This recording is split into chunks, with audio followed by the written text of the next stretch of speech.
Imagine gazing upon a stretch of water at daybreak, with lavender mist drifting across the surface as though it carries untold secrets.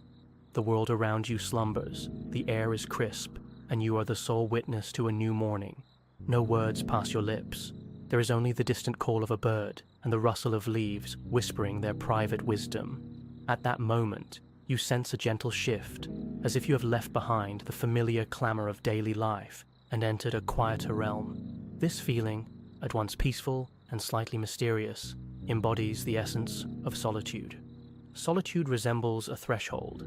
Crossing it can be enchanting, for it evokes the possibility of deeper self-awareness, insight, and renewal. Yet, it may also feel unfamiliar, for we live in an age defined by ceaseless communication and instant responses. Societies across the globe champion extroversion, collaboration, and connectivity. Man was learning to numerically relate and to predict.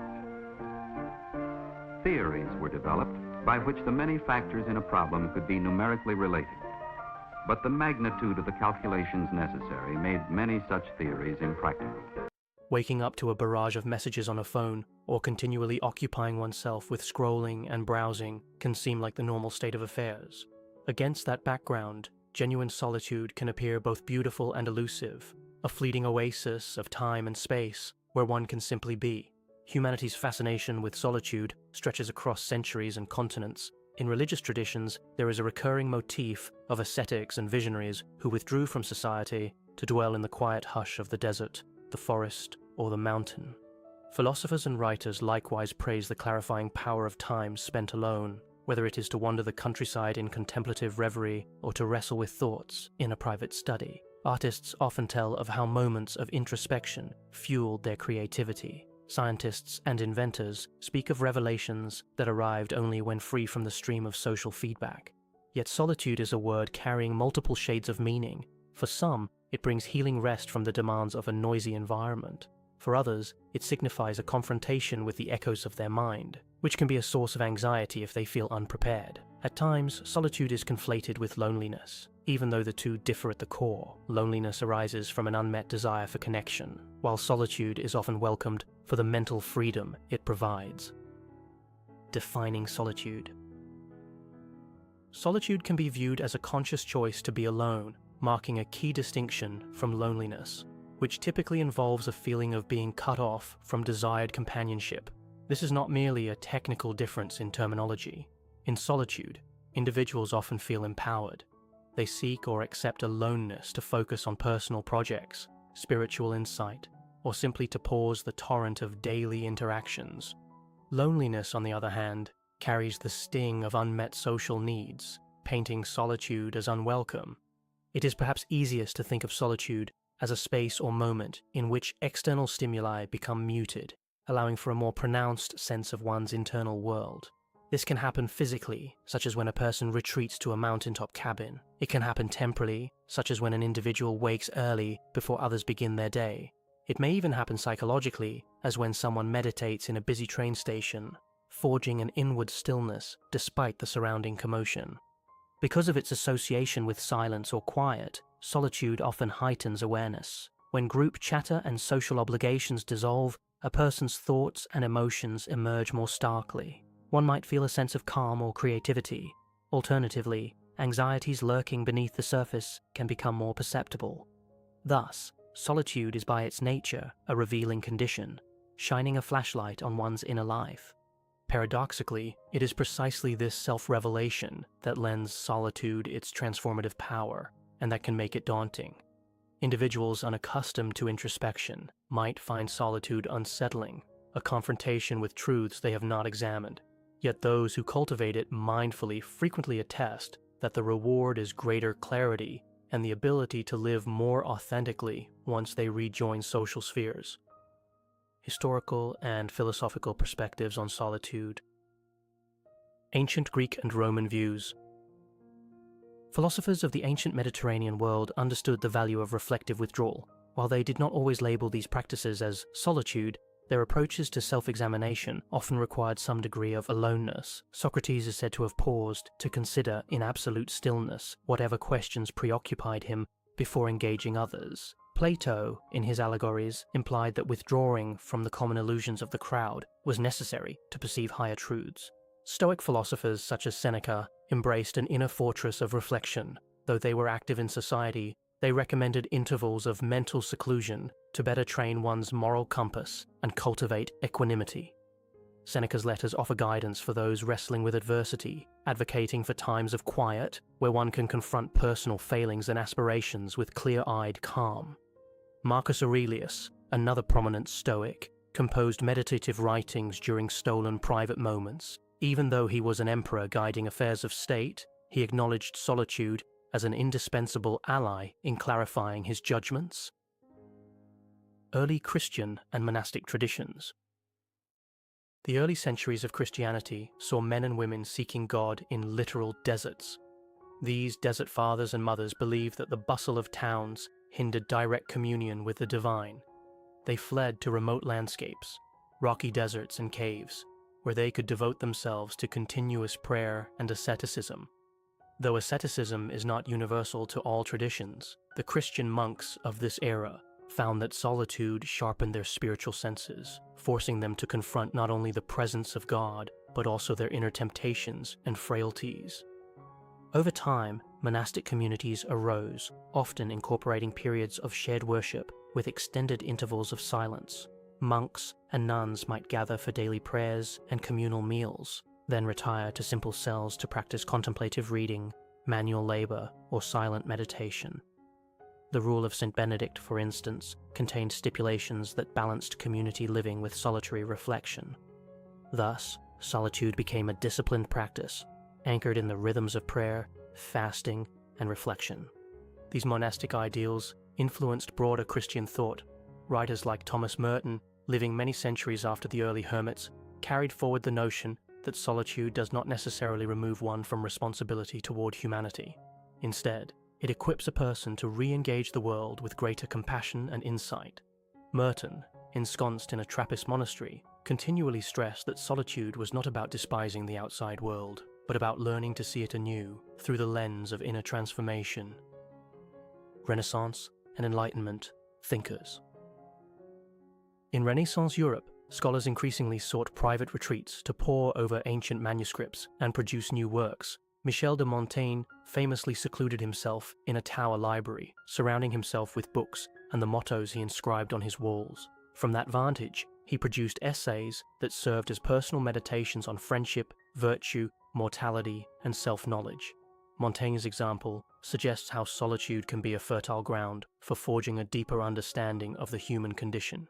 During the period often called the Enlightenment, conversation flourished in the salons and coffeehouses of major cities, yet there was also a strong thread of thought cautioning against constant social engagement. Blaise Pascal reflected that many of humanity's problems stem from our inability to sit quietly alone in a room. His statement may feel hyperbolic, yet it resonates in modern times where the compulsion to fill silence can be overwhelming. Pascal's remark hints that the difficulty of solitude is not simply a neutral fact, but perhaps a root cause of restlessness, conflict, and distraction. Romantic and Transcendentalist eras. By the time the Romantic movement rose to prominence in Europe, solitude was celebrated with renewed fervor. Writers and artists emphasized the individual's emotional communion with nature. Poets such as William Wordsworth wandered amid the Lake District, finding in these solitary walks the seeds of transcendent poetry. Wordsworth's solitary experiences in Spots of Time allowed him to fuse memory, imagination, and raw emotion into verses that still resonate today. Across the Atlantic, thinkers like Ralph Waldo Emerson advocated self-reliance, urging each person to look within for wisdom rather than conform unquestioningly to societal norms. His friend Henry David Thoreau famously spent a couple of years at Walden Pond, living in a small cabin to explore the essence of deliberate living. Walden, his resulting text, has become a defining statement on the value of solitude in nature. Thoreau's experiment continues to speak to readers seeking a deeper connection with the environment and a simpler way of life. Modern and postmodern perspectives. Entering more modern times, philosophers like Friedrich Nietzsche championed the idea that individuals must periodically step away from society's herd mentality to discover their authentic values. Although Nietzsche often employed combative or dramatic language, His underlying conviction was that solitude was a crucible for self-creation, where one's destiny could be shaped beyond the bounds of popular opinion. 20th century existentialists, including Jean-Paul Sartre and Albert Camus, observed that isolation can also heighten the stark sense of being alone in an indifferent universe. Their writings underscore the anxiety that can arise when one faces the absence of inherent meaning in life. While not every existentialist advocated for solitude as a solution, they recognized that solitary reflection often triggers awareness of freedom and responsibility. In parallel, postmodern thinkers like Michel Foucault pointed out that even when alone, individuals carry with them the social constructs and power relations learned from society. The net effect is that solitude can still be shaped by external forces, thus complicating our understanding of what it truly means to be alone. Contrasting solitude and loneliness.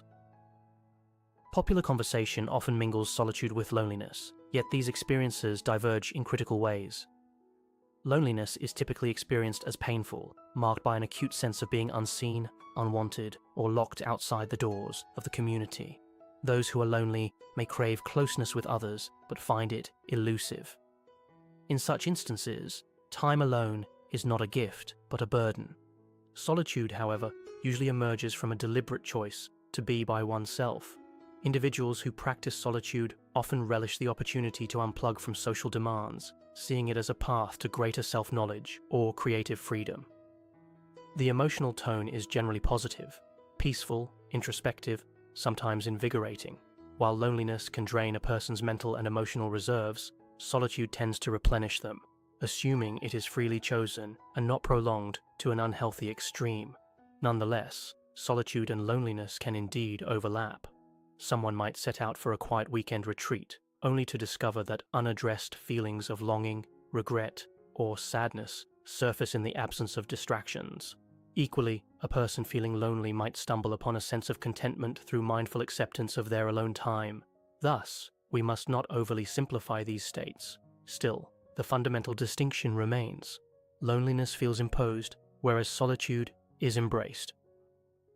Psychological and emotional benefits of solitude. Increased self-awareness.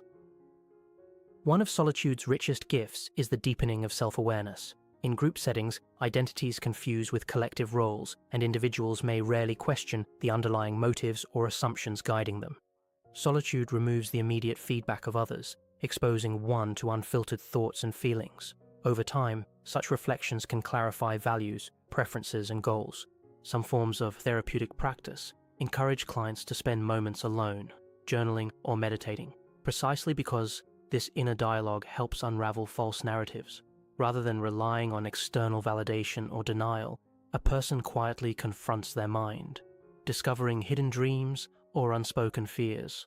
Psychologists who study self-awareness often highlight how solitary reflection complements social support, offering a balanced path to self-understanding.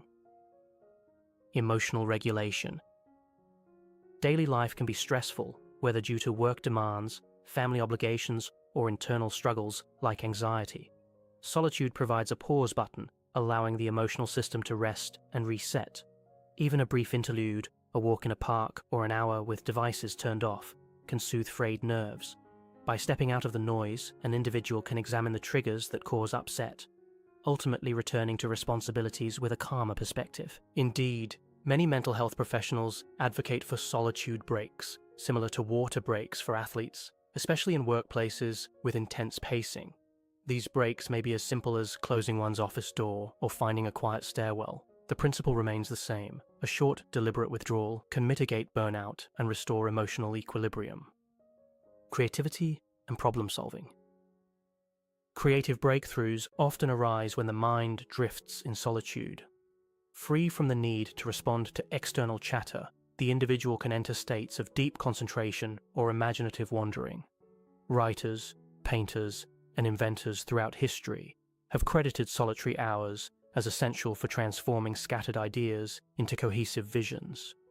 Even in fields not typically associated with creativity, such as mathematics or engineering, solitude can foster innovative thinking by enabling extended focus. Psychologists researching creative processes confirm that while group brainstorming can spark initial ideas, the act of refining and synthesizing them usually benefits from alone time. Solitude removes social pressure to please or conform, granting thinkers the freedom to explore tangential or unconventional approaches without the immediate influence of others. Spiritual and existential insight. Many world religions place solitude at the heart of spiritual practice, whether it is the hermit's cell, the monk's cloister, or the yogi's cave. In quiet isolation, believers listen more intently for the voice of God or divine truth. Secular spiritual seekers, too, describe moments of awe and transcendence occurring while seated on a lonely mountain ridge or walking alone at dawn. They sense a connection to something larger than themselves, unmediated by social constructs. Existentially speaking, solitude can bring a person face to face with deep questions regarding the nature of reality and personal meaning. Such encounters may provoke discomfort, but can also spark profound epiphanies. Without the cacophony of daily tasks or trivial conversations, one can contemplate mortality, purpose, or cosmic mystery on a level that group contexts seldom allow. Restoration and resilience. Solitude is a remedy for the modern ailment of overstimulation. With digital screens constantly vying for attention, the human mind is rarely given the space to rest. Psychologists studying attention restoration theory suggest that natural or calm solitary settings help the brain recover from fatigue. Time spent gazing at a field or simply letting the mind wander can replenish cognitive reserves, making people more effective when they resume tasks requiring focused attention. Such restoration extends beyond mere efficiency. Emotional resilience grows when individuals regularly step away from commotion, learning to navigate their internal states. They become more adept at identifying the early warning signs of stress and more skilled at diffusing tension before it escalates. In this way, solitude functions like a mental and emotional spa, an environment conducive to rejuvenation. Practical approaches to cultivating healthy solitude. Setting boundaries. In an era where many feel perpetually on call, safeguarding solitude requires conscious effort. This might involve designating specific times of day as offline periods, silencing alerts, or physically moving away from communal spaces. One might carve out a reading nook in the home or reserve a weekly slot for a digital detox. Communicating these boundaries to loved ones and colleagues is key, ensuring that the solitude seeker does not come across as aloof or neglectful. Boundaries also involve an internal shift. Many people feel anxious if they are not instantly reachable, as if they are shirking responsibilities. By reframing solitude as a healthy, necessary practice, guilt diminishes. Life partners, friends, or family members often become more supportive when they see that short intervals of solitude enhance a person's well-being and availability afterward. Mindful or meditative practices. Techniques like mindfulness and seated meditation provide a structured form of solitude. Even in a small apartment or busy household, one can sit quietly, close the eyes, and turn attention inward. While the hustle and bustle might not vanish, individuals can learn to observe external noises without becoming emotionally entangled. Over time, this fosters an inner sanctuary that remains accessible under various conditions. Journaling similarly enriches solitude by offering a tangible outlet for thoughts. Writing can capture fleeting ideas or emotions, turning them into a narrative that can be analyzed and understood. Some people prefer pen and paper diaries, while others use typed documents. Whichever method one chooses, the act of private reflection in written form can clarify insights that remain half-formed if left swirling in the mind. Retreats and nature immersion. Organized retreats, silent, meditative, or otherwise, are designed to immerse participants in solitude for an extended period. These events reduce daily distractions, sometimes prohibiting phone use or limiting conversation. Although retreat environments might vary widely, from austere monastic settings to cozy wellness centers, the core idea is consistent. By stepping out of habitual routines and social roles, individuals can experience a deeper level of introspection. Nature immersion works similarly. Spending a weekend trekking through forests, walking along a secluded coastline, or stargazing in a national park can awaken a sense of wonder. These natural encounters often grant a perspective shift, reminding people of the planet's vastness and complexity. In that context, personal stresses might feel more manageable, and creative or spiritual senses can blossom. Balancing engagement and withdrawal. While solitude is advantageous in many ways, it is not a panacea for all of life's challenges. It is also not healthy to substitute every social interaction with aloneness. Humans are social creatures, reliant on connection for emotional and physical well-being. The ideal lies in balancing solitude with engagement, so that each realm enriches the other. A healthy schedule might feature meaningful time spent with loved ones, group collaboration at work, or involvement in community events, punctuated by quiet intervals for reflection. The exact balance varies by individual. An introvert might need longer periods of personal space to recharge, while an extrovert might thrive with more frequent social engagement and briefer moments of solitude. Regardless of temperament, the principle is consistent. Solitary time, when maintained in harmony with social bonds, can enhance overall satisfaction and interpersonal presence. Insights from seminal books on solitude. Many authors have devoted entire works to the subject of solitude, examining its nuances from psychological, spiritual, or personal viewpoints. Below are a handful of notable texts that collectively paint a diverse portrait of why being alone can be beneficial and how best to integrate it into life. Walden by Henry David Thoreau. Thoreau's sojourn in a small cabin by a serene pond, which stretched beyond a single year, represents a famed experiment in deliberate living. Though his project was partly a critique of materialistic society, it also served as a testament to solitude's ability to foster a heightened appreciation for the natural world and a clearer sense of purpose. In reflections on morning walks, the changes of the seasons, and the simple tasks of daily life, Thoreau exemplified how removing distractions can reveal the abundance present in seemingly mundane moments. Solitude, A Return to the Self by Anthony Storr. Anthony Storr, a British psychiatrist, questioned the mid-20th century assumption that psychological health depends almost entirely on interpersonal relationships. Drawing examples from history and clinical practice, Storr argued that imaginative and intellectual engagement can flourish in solitude. Although supportive relationships remain important, Storr insisted that solitary pursuits, such as artistic creation or philosophical contemplation, can also fulfill and heal. Thoughts in Solitude by Thomas Merton. Thomas Merton's reflections illustrate how solitude can become a spiritual discipline, guiding one to humility and communion with a divine presence.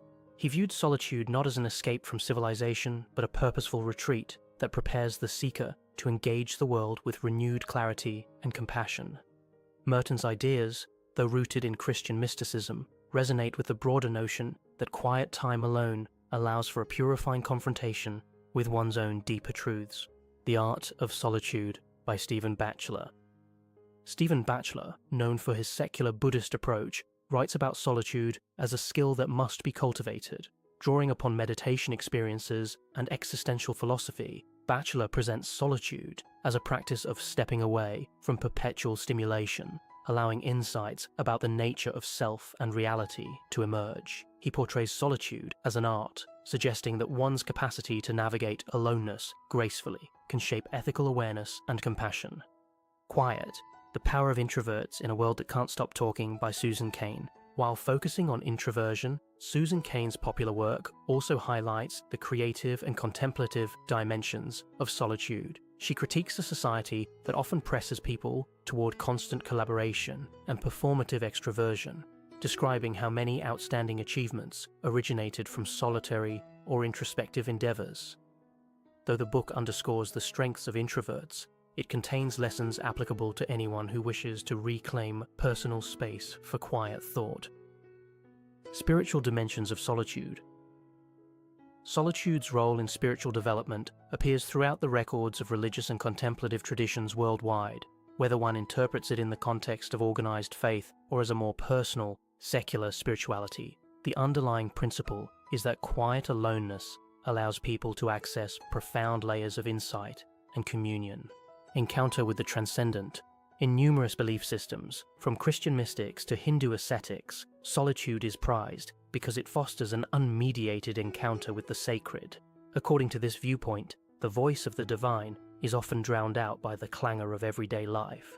Only when an individual withdraws can they hear the gentle guidance or experience the subtle presence that reveals the numinous, self-emptying. Christian mystics sometimes speak of kenosis, or self-emptying, which involves setting aside personal egoic concerns so that divine grace can enter. Buddhists emphasize letting go of attachments that tie the mind to a false sense of identity. Solitude is a time for confronting these attachments with less distraction. Without societal roles or immediate feedback from others, one is challenged to see what remains when the usual defenses and pretenses fall away. Moral and ethical recalibration. Spiritual teachers throughout history have noted that authentic solitude leads not to selfish withdrawal, but to refined moral awareness. When alone, a person may vividly perceive how their actions and attitudes affect others, recognizing patterns that are less visible in the rush of social living. By emerging from solitude with greater clarity and humility, one's capacity for compassion and ethical responsibility can deepen. Creativity, art, and solitude. Artists, poets, composers, and innovators frequently cite solitude as vital to their craft. Although collaboration and critique can be invaluable at certain stages, the genesis of new ideas often occurs in the private realm. The reason is partly psychological. Solitary work grants freedom to experiment with half-formed concepts or radical visions without worrying about immediate judgment or the demands of group consensus. The diaries and letters of creative luminaries reveal how they structured time alone to incubate ideas. Some rose before sunrise to write in stillness, while others withdrew to remote cottages or studios. Even when artists lived in bustling cities, they often carved out periods of isolation to refine their approach. In many cases, the final product, an innovative painting style, a new musical form, a freshly woven narrative, owed its inception to these pockets of unbroken attention. Such testimonies resonate with modern findings in creativity research. By giving the mind ample space to wander or to concentrate deeply, solitude can foster a state of flow, described by psychologists as an optimal zone of engagement. In that state, self-consciousness diminishes, time seems to dissolve, and the creative task unfolds with a sense of effortless focus. While one may eventually share and refine the work in a community, solitude remains a critical step in the creative process.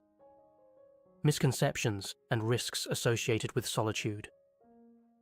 Despite solitude's manifold virtues, it carries potential risks and misunderstandings that warrant consideration.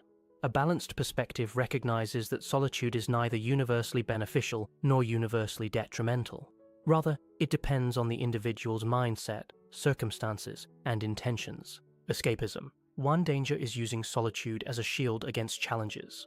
If a person withdraws not for clarity, but to avoid uncomfortable conversations or responsibilities, they may be evading growth opportunities.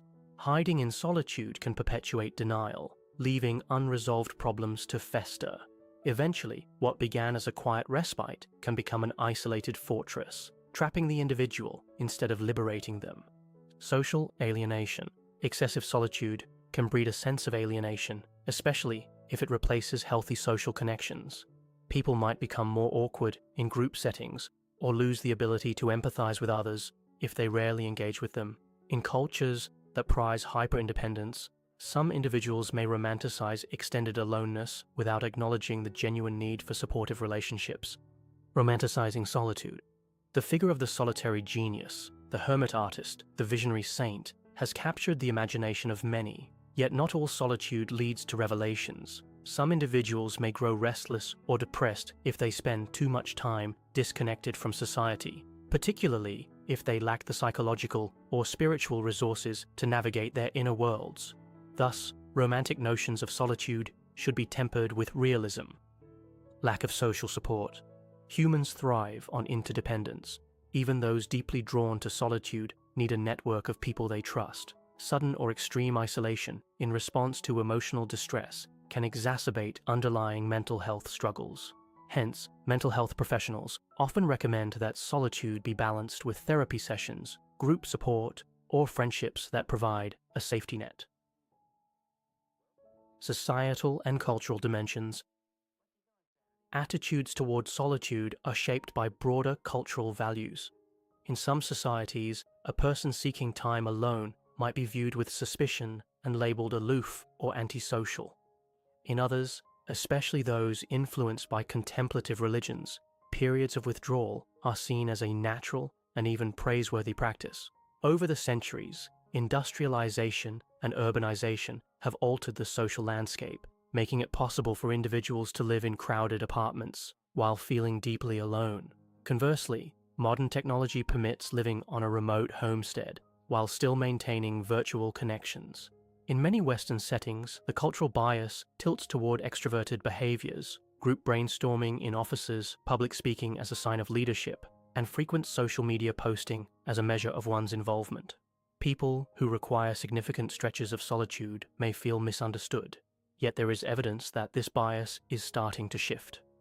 Movements emphasizing minimalism, slow living, or mindfulness retreats represent a counter-movement, valuing silent reflection as much as social networking. It is also worth noting that solitude has at times been associated with privilege. The ability to take a sabbatical, rent a cabin, or devote hours to reading and meditation may be out of reach for those who juggle multiple jobs or family responsibilities. Critics argue that promoting solitude can neglect the economic and social realities that prevent many from finding or affording time alone. This criticism does not negate solitude's inherent worth, but it underscores that access to solitude is influenced by socioeconomic factors. The influence of technology. Technology has dramatically reconfigured the landscape of solitude. With smartphones and the internet, the line between solitude and connection can blur. One might be physically alone in an apartment, yet mentally tethered to an online network brimming with conversations, notifications, and social media updates. Online interactions. Connectivity can mitigate genuine loneliness for those unable to leave their homes or find local communities. However, the steady drip of digital input can also erode solitude. Even individuals attempting to relax in quiet might feel the tug of instant messaging or feel compelled to check how many likes their latest post received. Virtual retreats. Some organizations offer virtual solitude retreats, wherein participants log off non-essential social media and instead join online gatherings for guided meditation or lectures. These can be helpful to a degree, especially if physical travel is not feasible. Yet the fact that they remain online-based means that the participant never fully severs the digital tether. Critics caution that true solitude, where one listens only to their internal sense of time and presence, might be diluted by the ongoing hum of virtual connectivity. Cyberbullying and social pressure. Modern connectivity fosters new forms of social pressure, from relentless group chats to online harassment. In response, solitude can serve as a refuge from digital negativity. By deliberately stepping away from these platforms, individuals can safeguard their well-being. The challenge is that social media platforms and digital services are often designed to keep users engaged. Choosing solitude thus becomes an act of boundary setting, requiring resolve and self-awareness. Integrating solitude into daily life. Micro-solitudes. For many, extended retreats are not feasible given responsibilities and financial realities. In such cases, integrating tiny pockets of solitude into daily routines can offer significant benefits. These micro-solitudes might include a few mindful breaths upon waking, a brief walk alone during a lunch break, or a silent cup of tea in the afternoon. By sprinkling these moments throughout the day, one steadily accustoms the mind to intervals of quiet reflection without massively overhauling a schedule. Mindful commuting.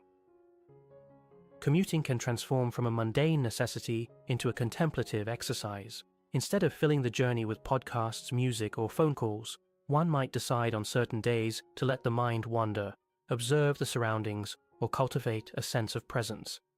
Even if the route is noisy, a crowded train, a busy freeway, the act of mindfully disengaging from incessant input can yield a small but valuable window of solitude. Domestic sanctuaries. In a home environment shared with partners, roommates, or children, solitude might be elusive. To foster it, one can designate a particular corner, perhaps a nook near a window or a separate room if possible, as a sanctuary for reading, meditation, or quiet hobbies. Over time, the consistent use of that space for peaceful activities helps all household members recognize its function. This arrangement not only promotes personal well-being, but also models healthy boundaries for others, including children learning about the value of respectful privacy. Periodic retreats. Short personal getaways can prove transformative even if one cannot manage a lengthy sabbatical. A long weekend in a rustic cabin, a solo camping trip, or a guided silent retreat at a spiritual center might open new vistas of self-understanding and tranquility. Returning to familiar routines afterward, individuals often report renewed mental clarity or an expanded sense of gratitude for the people and habits that populate their lives. Balancing solitude with healthy relationships. At its best, solitude complements and strengthens relationships. Providing an arena for self-reflection can nurture emotional independence, making a person less likely to project insecurities onto loved ones. Some therapists observe that couples who maintain individual space for solitude foster greater mutual respect and curiosity. However, attaining this balance requires trust and communication. A partner or close friend might initially misinterpret a desire for solitude as a personal rejection. Establishing that solitude is an essential form of self-care, much like exercise or reading, can alleviate misunderstandings. Children, too, benefit from seeing adults engage in regular moments of calm. This models how they might later seek healthy solitude to process their feelings. In workplaces or academic settings, an openness to solitude can spark both innovation and better teamwork. Employees who refresh themselves in quiet intervals often return to group collaboration with sharper focus and a more patient disposition. Likewise, teams that respect each other's need for quiet can create an environment that avoids the pitfalls of endless meetings and groupthink. Cultural icons, literature, and solitude. Renowned figures across the arts and humanities have championed solitude in their ways, leaving behind ample testimony that underscores its potency. Virginia Woolf wrote an influential essay arguing that a woman must have a private room and the means to support herself if she is to write creatively. Though her essay primarily tackled gender inequality, it also advanced the premise that uninterrupted private space is foundational for unleashing one's imaginative or intellectual gifts. Rainer Maria Rilke, the Austro-Bohemian poet, composed letters urging younger creatives to explore their inner worlds through solitude. He believed that authentic artistry emerges from deep within, rather than from external approval. These letters continue to inspire budding writers to cultivate inwardness through quiet reflection.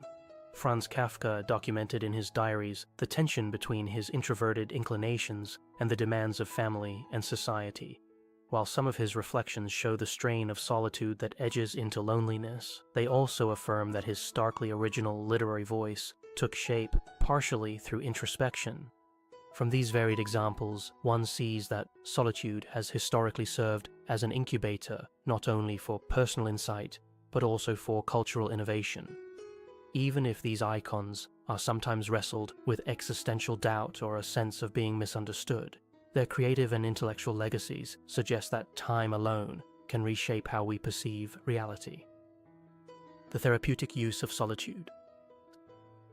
Several therapeutic modalities incorporate elements of solitude, recognizing that it can serve as a powerful catalyst for self-discovery and healing. Wilderness therapy programs, for instance, place participants in carefully supervised natural settings. While not entirely alone, individuals are encouraged to spend intervals reflecting in solitude, journaling, or meditating amidst a forest or desert landscape. The unfamiliar environment strips away many societal cues, opening a space for deeper introspection. Similarly, therapy clients might be guided to take short solo retreats during a course of counseling. This does not necessarily require traveling far. One might simply stay at home in relative silence for a day, turning off phones, avoiding unneeded errands, and allowing whatever arises within to be processed without distraction. Such experiences can clarify how the client reacts to being alone, exposing fears, resentments, or yearnings.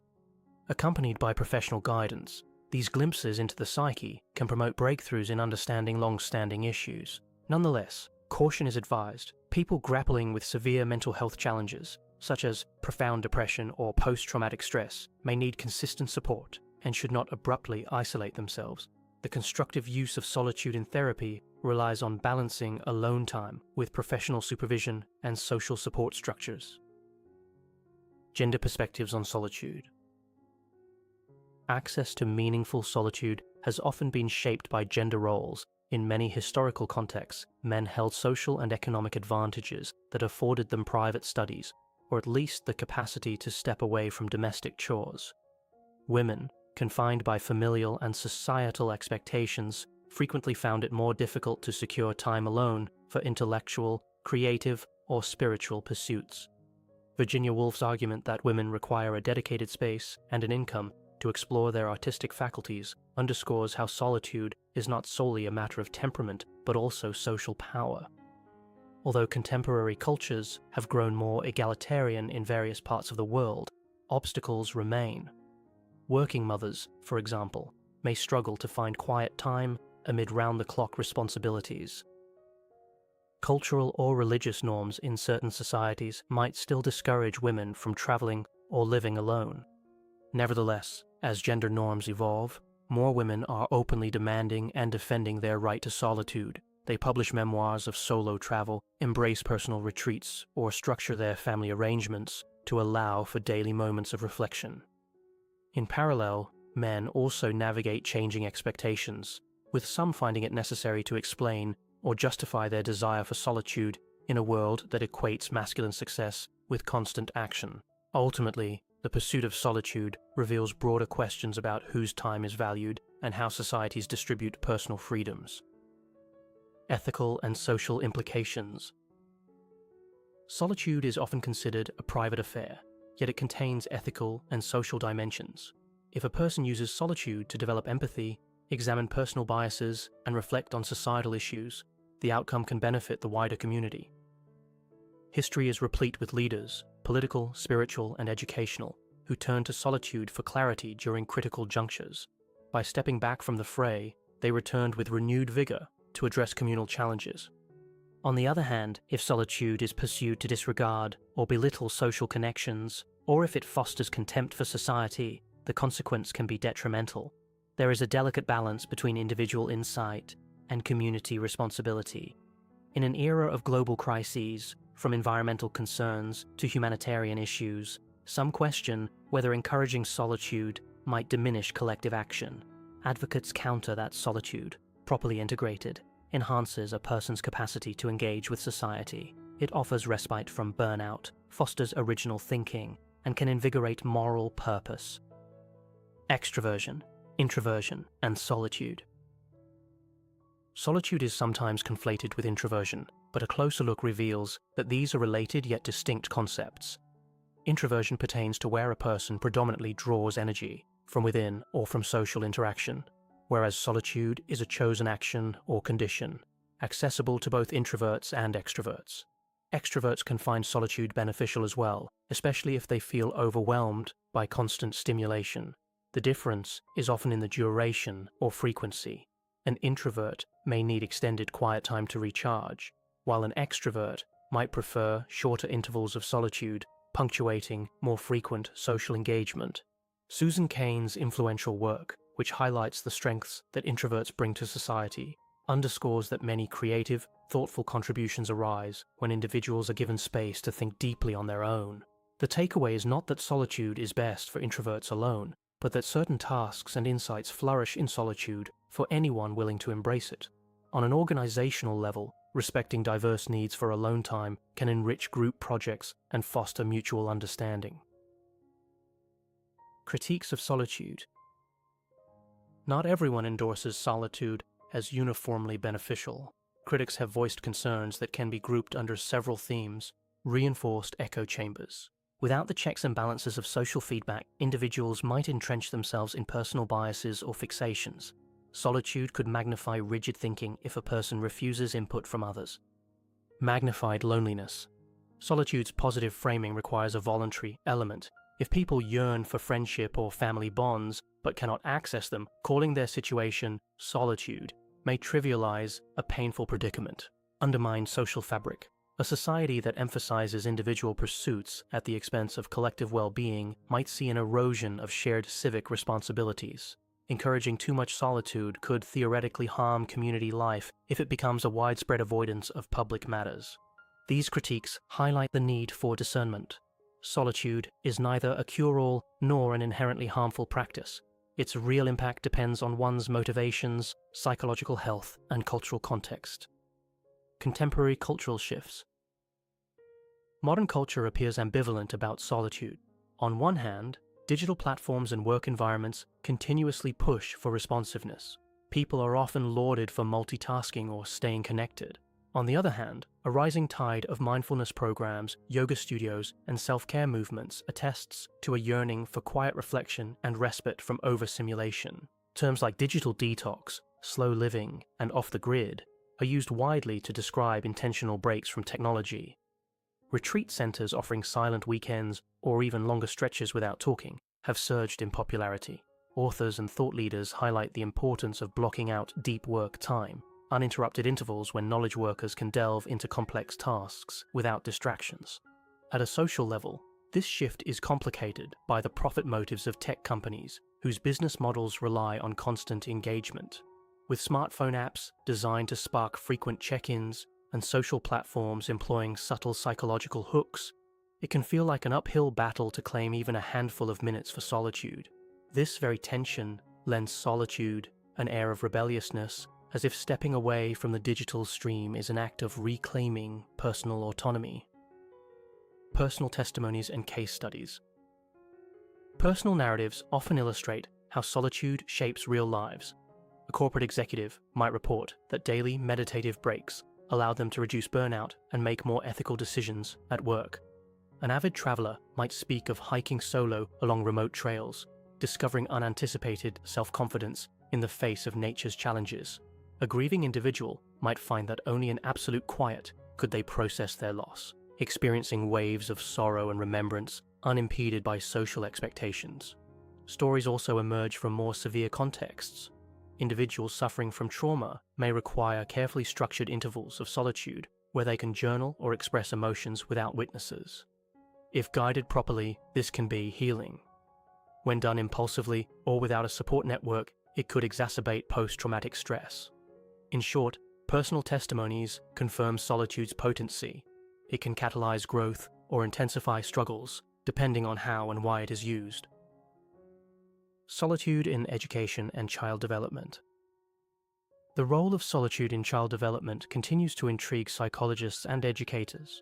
Too often, modern schooling and parenting strategies fill every moment with structured activities. Children rarely experience the boredom that once prompted imaginative play, yet research suggests that unstructured time alone fosters self-reliance and creativity.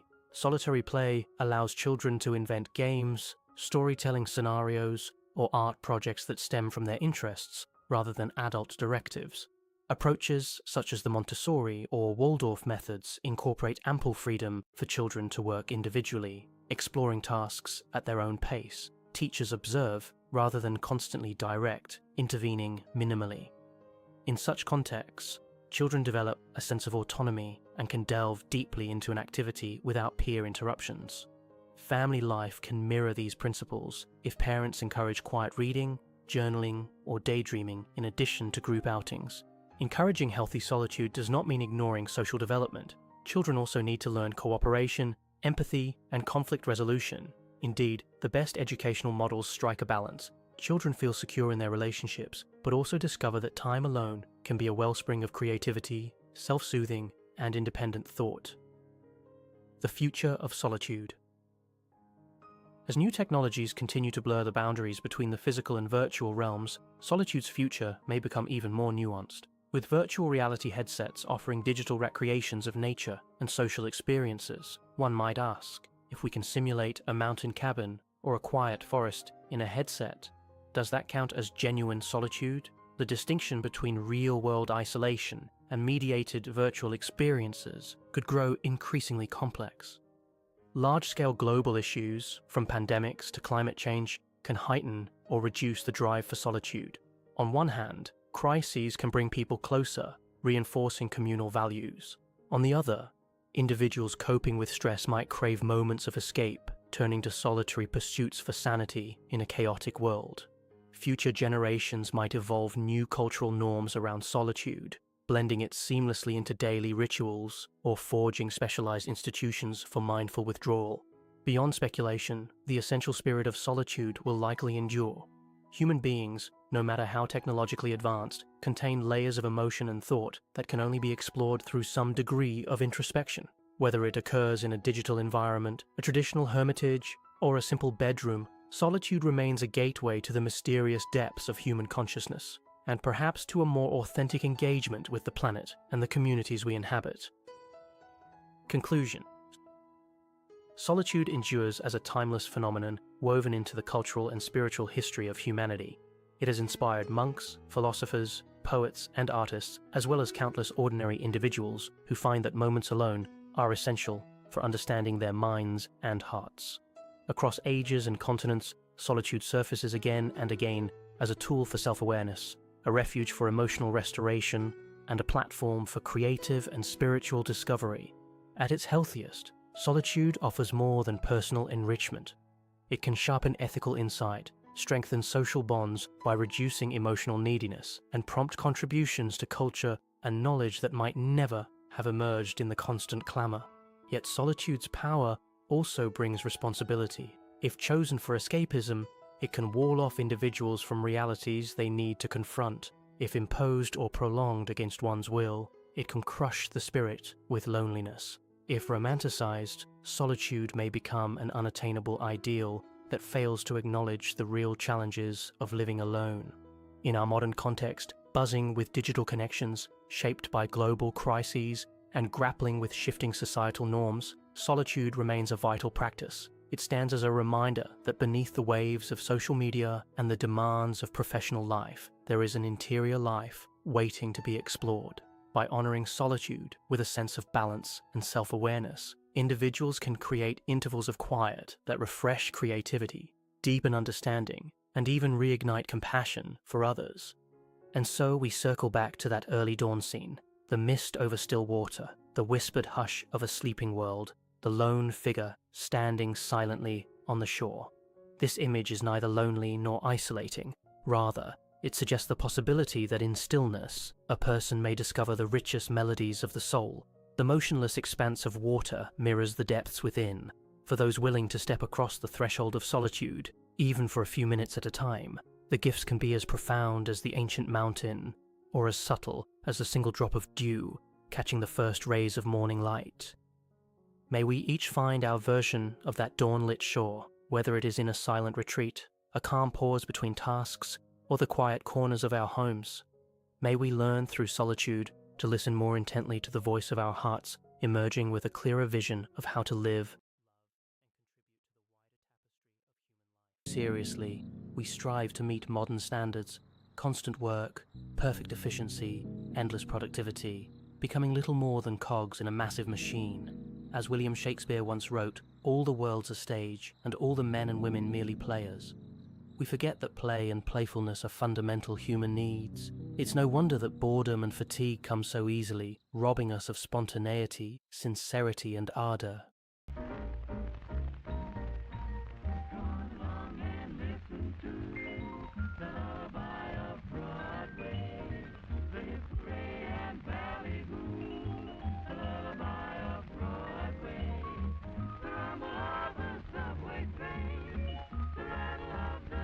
To counteract this, we must make room for the fool's spirit. Of course, we must also keep a sage's balance, someone wise enough to know his limitations and laugh at himself every so often, so that we avoid falling into total foolishness and neglect. Archetypes aren't mechanical constructs. They're living, breathing images bound to us through emotion and experience. The fool's nature is complex, and different writers have described it in various ways, sometimes as a dim-witted person, inarticulate, incapable of complying with typical social standards, and sometimes as a soul who retains an instinctive purity and innocence of heart. The term fool originates from the Latin follis, referring to a pair of bellows blowing empty air. When applied to a person, it implies a vacant mind or lightweight thoughts. Yet bellows also deliver the oxygen needed for combustion. In much the same way, the fool has a special knack for igniting our spirits. In 1511, Erasmus of Rotterdam released the highly influential In Praise of Folly, a brilliant and incisive exploration of the fool in Western literature. In this work, Folly introduces herself, and, since nobody praises her, she begins by showering praise upon herself, claiming that life would be unbearably dull without her presence. She lampoons everyone, prompting Erasmus's friends to warn him about risking conflict with church authorities. Even so, religious figures found it entertaining. Friendship and marriage both contain a touch of foolishness, as we often forgive each other's flaws and dismiss them as minor failings compared to everyone else's mistakes. Intellectuals can also appear foolish in their obsessive chase for knowledge, devoting endless hours to libraries and research, believing they're doing invaluable work, only for a small circle of peers, a century later, to admire their books. Folly compares philosophers to theatre critics who ruin the illusion on stage by exposing the actors' genuine identities. They are dull, vexing presences. Philosophers fail to appreciate how comforting illusions can be, even if they distort the truth. By contrast, the fool appears far more free and joyful, unencumbered by overly sober insight. Fools liven up the crowd, and, interestingly, they're always truth-tellers, because they lack the cunning required to lie or manipulate. Nothing else brings more delight into life than the mirth that accompanies play and laughter. Folly, Erasmus suggests, isn't just universal. It's necessary and even beneficial. Being human inevitably means embodying some degree of foolishness, and recognizing this is the height of true wisdom. The fool conjures a longing for a simpler existence and a form of wisdom that springs more from the heart than the mind. Occasionally, the straightforward and guileless manage to pierce deeper truths than those burdened by strict convention and learned formulas. Sometimes we find more value in plain folk sayings than in a formal treatise. Fyodor Dostoevsky remarks, "The wisest of all, in my opinion, is he who can, at least once a month, consider himself a fool, an ability hardly known nowadays." In literature, characters often disguise their sharp intellect with lunacy, just as the insane may deliver profound insights. The wise fool is a contradictory notion that denotes a character labeled foolish, but gifted with genuine wisdom.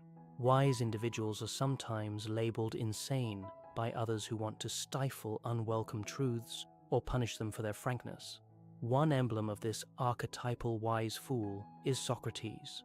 Through the Socratic method, he unmasked the folly of those claiming to be wise, asserting that his wisdom stemmed from acknowledging his ignorance, realizing one's ignorance is itself a form of knowledge. Shakespeare famously wrote, "The fool doth think he is wise, but the wise man knows himself to be a fool." There are essentially two ways to be fooled: accepting what isn't true, or denying what is. When a difficult truth must be spoken, and those in power cower before it, the fool steps up. There's something undeniably heroic in that. A fool who speaks a taboo truth offers instant relief, since people sense the words must be heard. Broadly, there are two categories of fools: the natural fool, who lacks social awareness and blurts out the truth without realizing the norms he's breaking, and the professional fool, who cleverly packages harsh truths in humor and wit. One of these archetypes follows his heart, the other his mind. The greatest fools are sometimes shrewder than those who mock them.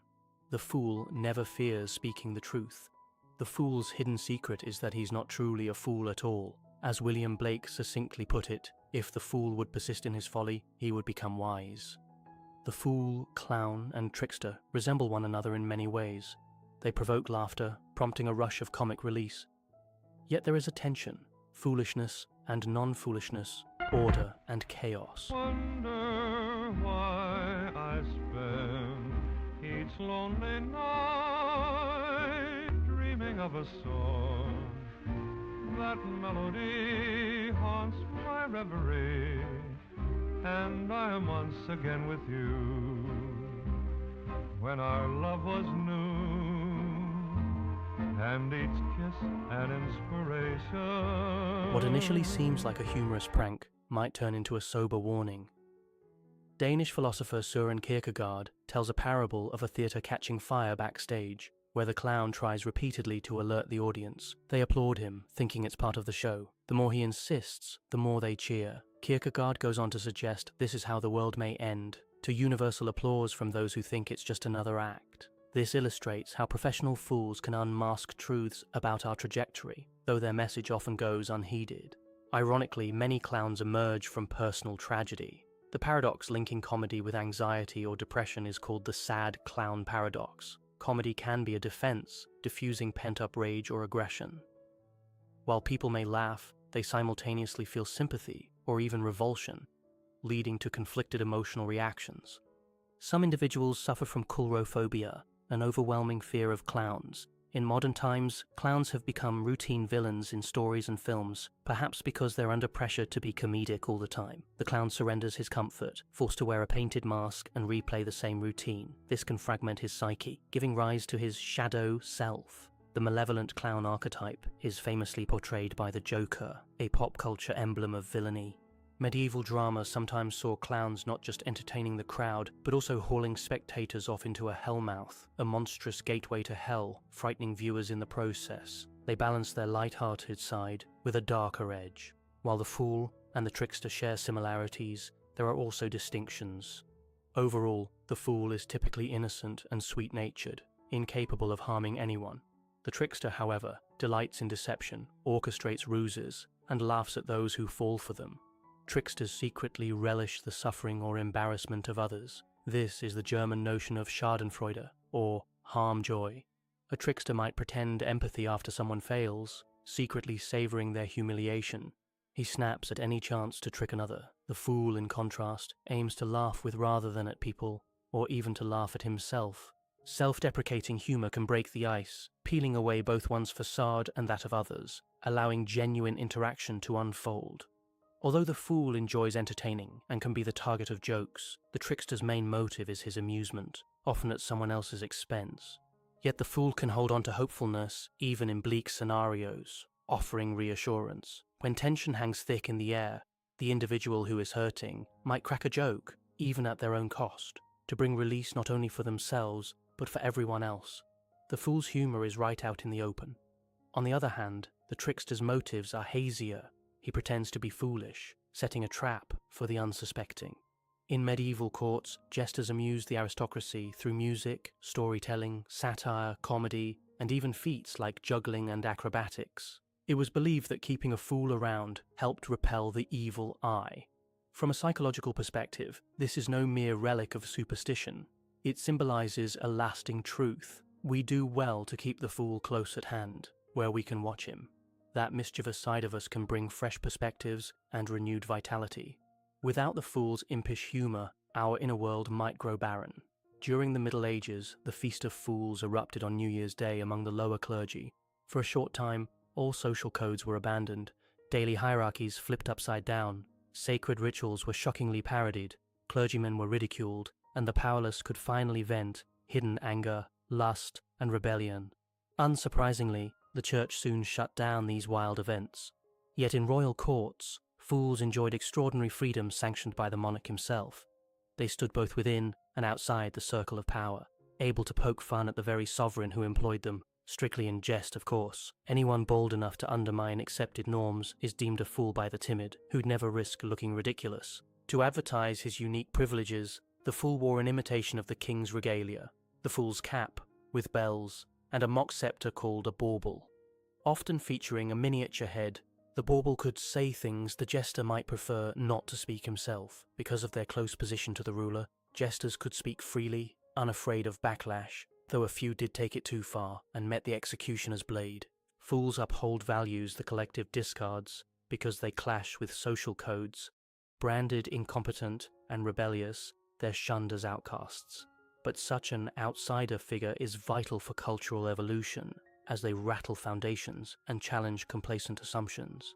In many historical courts, fools suffered physical deformities, originally seen as burdens upon poor families. Nobles turned these individuals into natural fools purely for entertainment. The deformity was sometimes viewed as a divine mark, so dwarfs, hunchbacks, and similarly different folk served as court fools.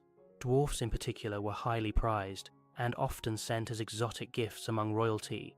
Placing a dwarf by the king visually inflated his majesty. Yet despite their external differences, these individuals often held an uncommon depth of character. Their very isolation forced them to cultivate internal resources. In Shakespeare's tragedy, King Lear, the bond between the king and his fool is tinged with loyalty and need. The lonely king habitually asks for his fool's whereabouts, and has him trail behind as a constant companion, almost like a second self. Fools upend hierarchies, living in a contradictory sphere where they are effectively outlaws, yet rely completely on the very society that supports them. Shakespeare's fools, resembling historical jesters, wield their wit to best their so-called superiors, albeit dramatized for the stage. The Parsifal legend from Arthurian lore showcases the path of a boy who must mature into a man. Named Parsifal, or young fool, he grows up in seclusion with his mother. When he sees knights for the first time, he's entranced, abandons his home, and begins a quest full of tests to transform him into a knight. Meanwhile, the Fisher King of the Grail Castle suffers from a wound so grim it keeps him alive, yet sterile, causing his domain to wither. This wound is akin to the pain an adolescent feels transitioning from childhood innocence to more painful self-awareness. Each youth endures such a Fisher King wound, a forced step from carefree bliss into the weightiness of knowledge. Nightly, the Holy Grail is paraded through the castle, bestowing each observer's deepest wish through its wine. Yet the Fisher King left out languishes in misery. Our capacity can be similarly blocked by profound wounds, so close to wonder, yet unable to partake of it. A jester's prophecy foretold that only an innocent fool's question could heal the Fisher King. One day, Parsifal encounters a lone fisherman on a lake. It is the king himself who directs him to the Grail Castle. That evening the king groans in agony, but Parsifal, taught by his mother not to ask prying questions, keeps silent. When dawn comes, the castle has vanished. Parsifal will spend 2 painful decades searching for it again. In the earliest telling, this is the end of the tale. We all bear this invisible inner castle, unseen unless we can shift our perception. Later retellings have Parsifal returning, finally asking, whom does the Grail serve? And thus healing the king and restoring fertility to the land. The Grail symbolizes our own life's meaning, and serving that higher self is its purpose. Psychologist Robert A. Johnson suggests a man must let the fool within treat his Fisher King wound. In Don Quixote, Miguel de Cervantes' seminal novel, a Spanish nobleman is driven mad by an obsession with tales of chivalry. Calling himself Don Quixote, he roams with an aging horse, hoping to protect the powerless and vanquish evil, only to cause more harm than good. He dedicates these deeds to a simple peasant woman, whom he envisions as an exalted princess, though she never appears. The term quixotic indicates a person with outlandish fantasies who chases impractical or romantic dreams.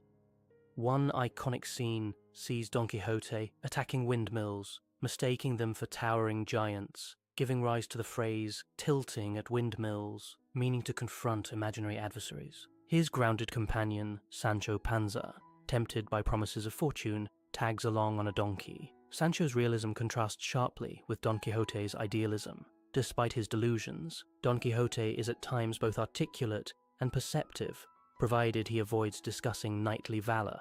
It's a sobering reminder that even the sharpest minds can be swallowed by foolishness.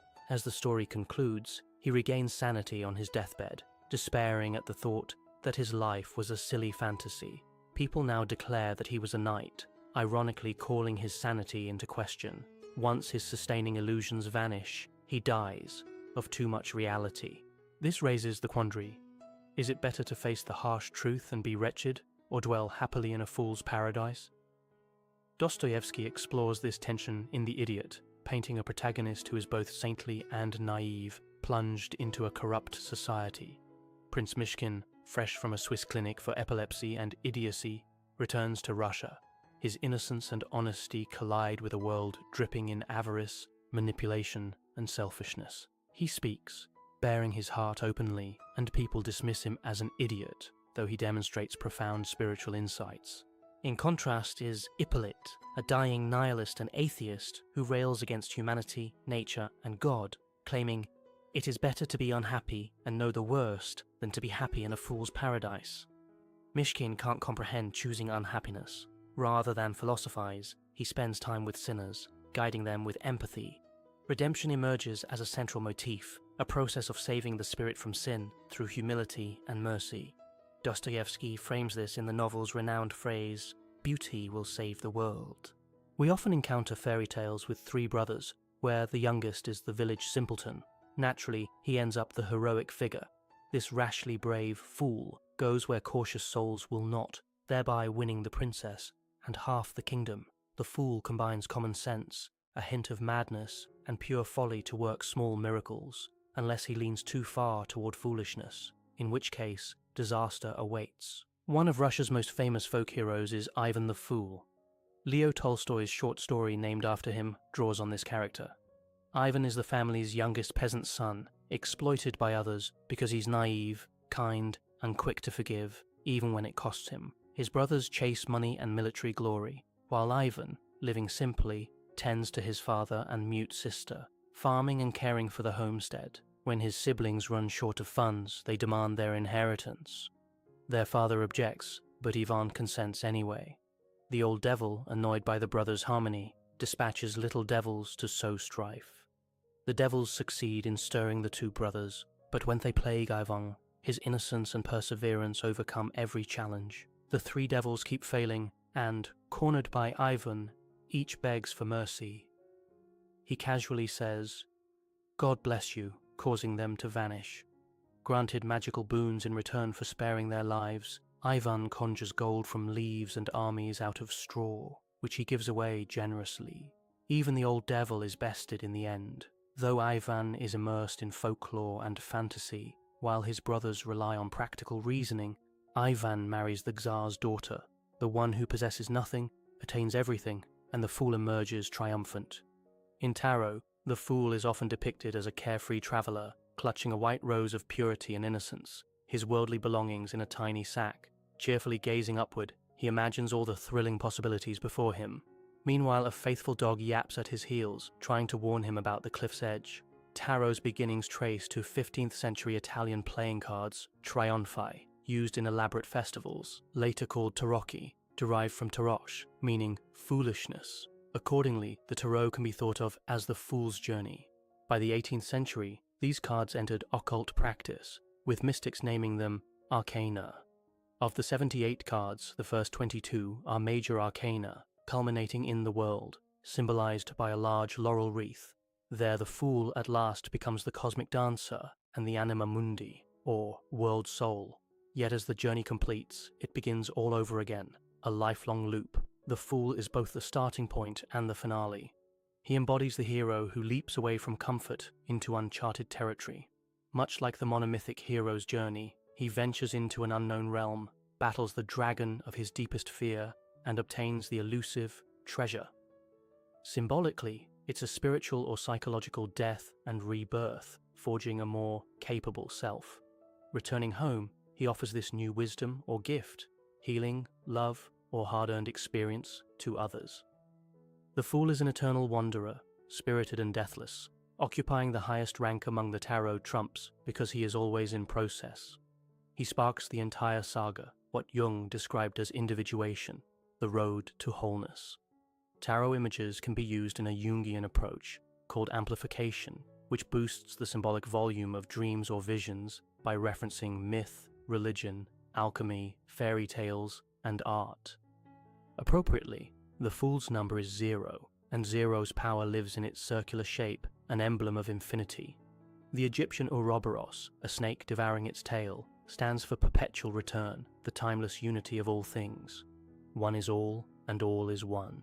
Sages often say, God is an infinite sphere whose center is everywhere, circumference nowhere. The circle with a dot at its center is the universal sign for the sun, the source of life and energy, and represents the cosmic egg from which all creation flows. It is paradise, a blissful state before consciousness dawns. Once upon a time, we lived in this unity, and we yearned for it still, as evidenced by our nostalgia for childhood. Jung denotes the dot as the ego, or conscious mind, and the encompassing circle as the self, the core of our entire psyche, both conscious and unconscious. He writes, "I do not create myself, I happen to myself." Over centuries, the fool evolved through myriad artistic renderings. Today's modern Joker in standard card decks springs from this archetype, once displayed as beggar, madman, or fool. The Visconti Sforza tarot from the 15th century, among the oldest we have, depicts the fool in tattered clothes, shoeless, holding a stick, feathers in his hair, suggesting the wild man. The Solabusca tarot from the same era shows a fool wearing feathers in his headdress, while playing a bagpipe. In the German Hofämterspiel, the fool similarly appears barefoot, with a jester's hood ringing with bells. Another deck, the Mantegna Tarocchi, calls him Misery, the beggar, an old man leaning on staff while small animal yanks on his clothing. He's in such harmony with instinct that he doesn't need to watch where he's going. His inner animal guides him. Some antique French cards blindfold him, reinforcing his reliance on insight rather than sight. The Swiss variation had the fool fully dressed in jester garb with a wand, while the tarot of Marseille, popular in the 17th and 18th centuries, included a jester with torn pants, chased by an animal, or enthralled by a butterfly.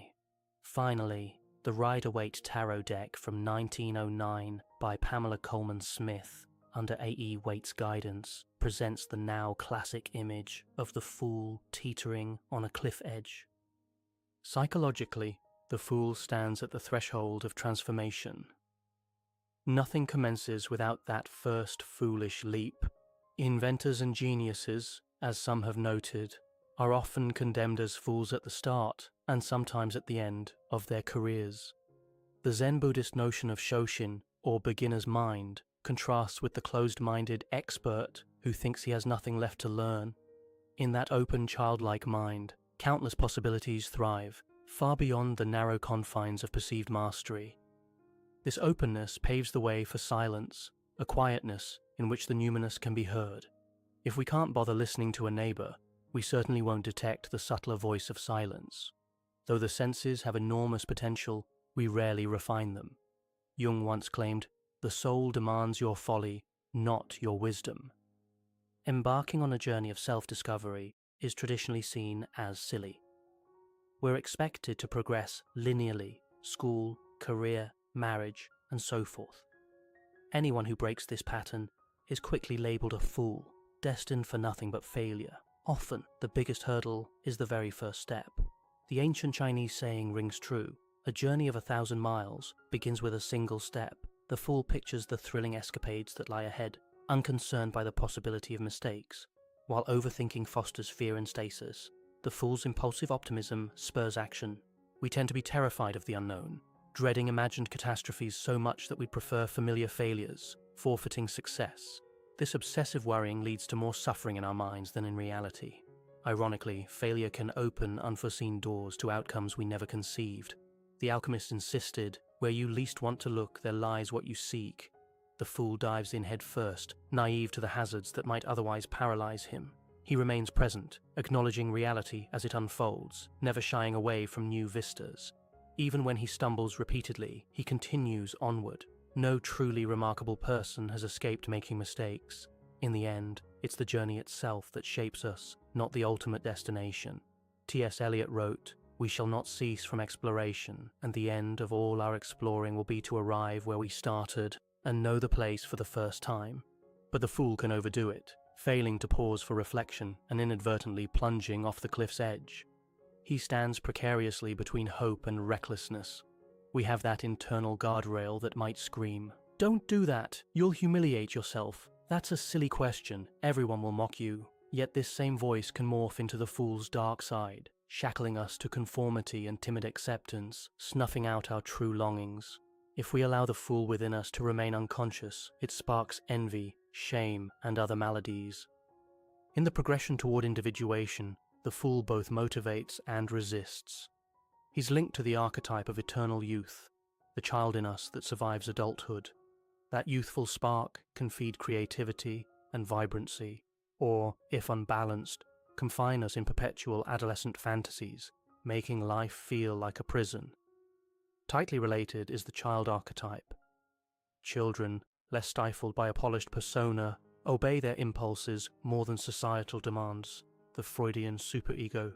Meanwhile, the madman has partly escaped the rational world. Both child and madman are liberated, to some degree, from life's constant pressures, the endless barrage of sensory input that overwhelms the rest of us. The fool carries a light heart, a buoyant optimism, and doesn't take life too seriously. Nietzsche once said that maturity means rediscovering the seriousness one had as a child at play. Jungian analyst Marie-Louise von Franz likens the fool to Jung's inferior function. the least developed side of our psyche among the 4 core functions: thinking, feeling, intuition, and sensation. Yet the fool signifies more than mere inferior function. He's a deeply religious figure in myth, retaining something of primordial completeness.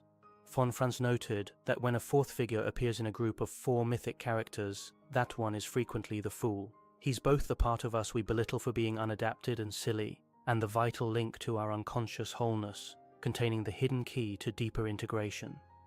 Standing at the boundary between our mundane reality and the realm of imagination, he leads us to a wellspring of renewal. Our inferior function can mend the Fisher King wound.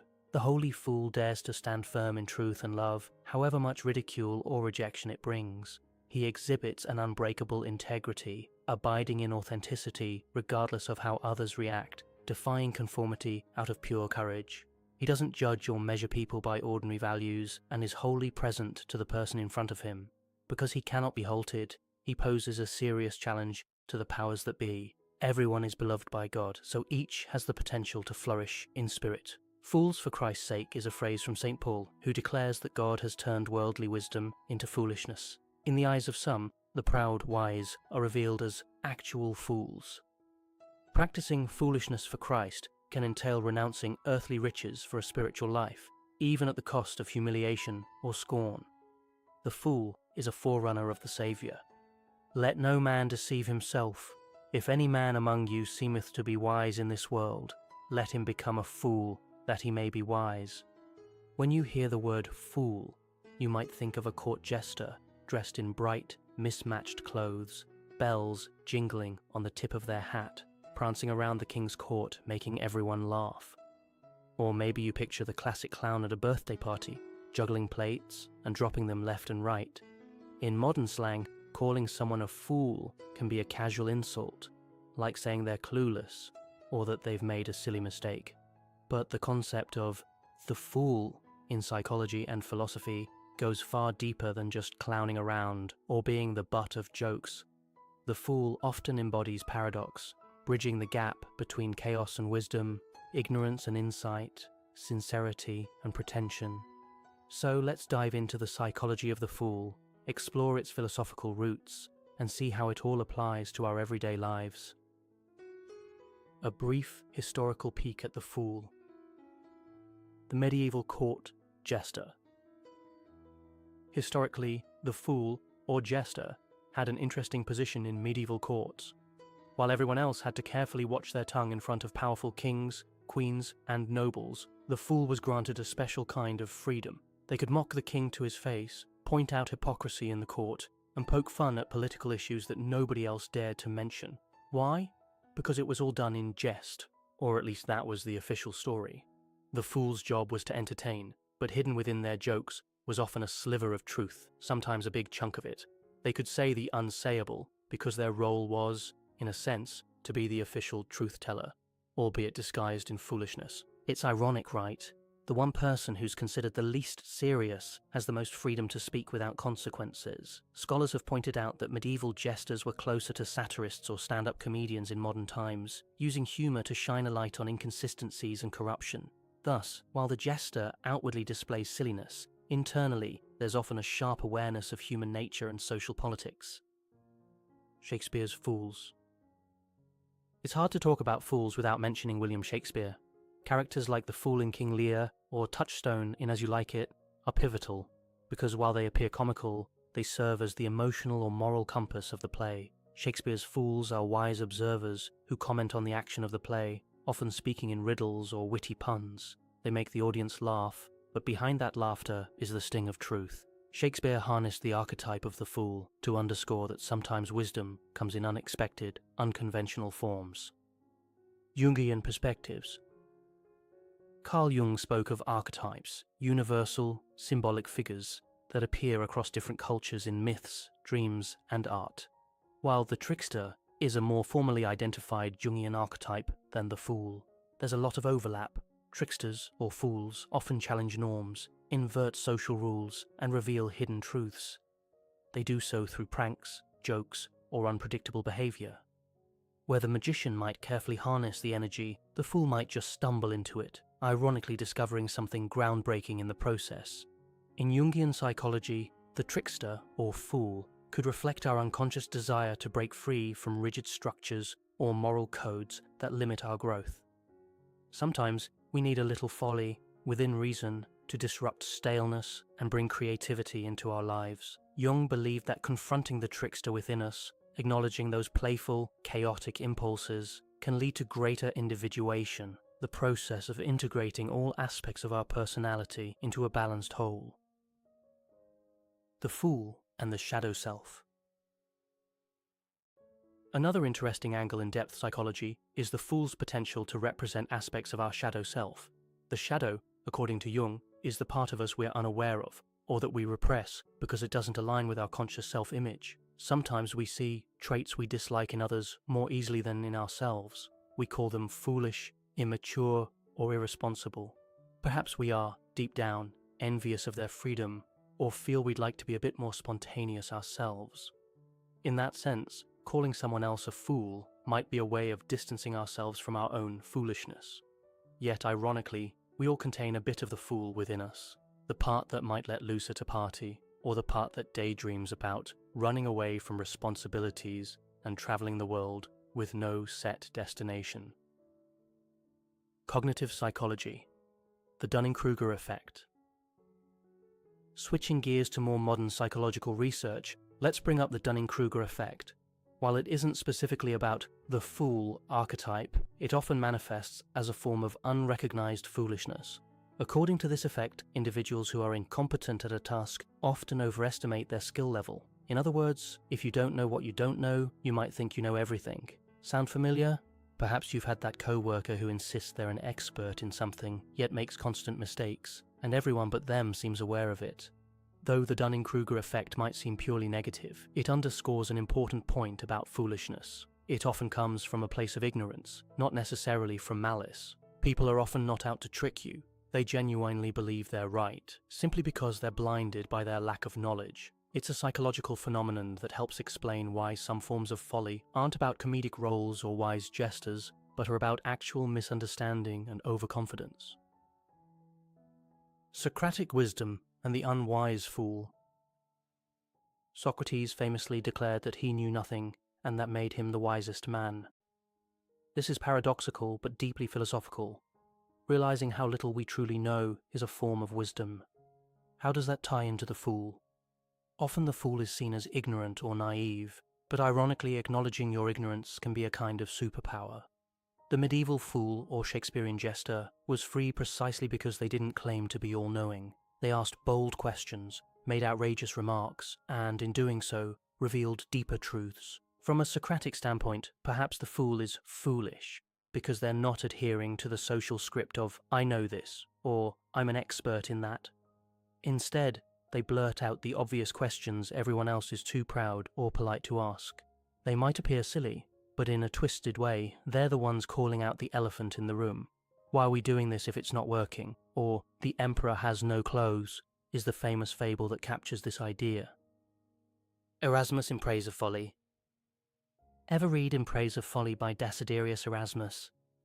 It's a satirical essay from the Renaissance era that personifies folly, or Stultitia herself, letting her speak about how the world is run by foolishness. Erasmus uses humour and irony to show how even powerful people are often governed by whims, vices, and short-sightedness. In a sense, folly is a goddess who stands up and says, "Hey, everything you're doing is silly and you don't even realise it." Like the jester, folly has the license to speak uncomfortable truths because she's just folly, right? This ties into the broader philosophical question. How much of what we take for absolute truth and importance is just an elaborate game, a social construct, or a mental habit that doesn't hold up to scrutiny? By praising folly, Erasmus is gently mocking humanity's tendency to take ourselves so seriously. Could it be that a dash of foolishness is essential for joy, love, and genuine human connection? Nietzsche and the child spirit. Friedrich Nietzsche wrote about the three metamorphoses of the spirit: the camel, the lion, and finally the child. The child is a symbol of creativity, rebirth, and the ability to see the world anew. One could argue that the child, in Nietzsche's allegory, has a bit of the fool in them, innocent, open, unburdened by cynicism, ready to embrace possibility. Nietzsche suggests that after struggling under the burdens of conformity, the camel, and then rebelling and destroying old values, the lion, the ultimate stage is the child, the one who can say yes to life. Is that child also a fool? In some sense, yes.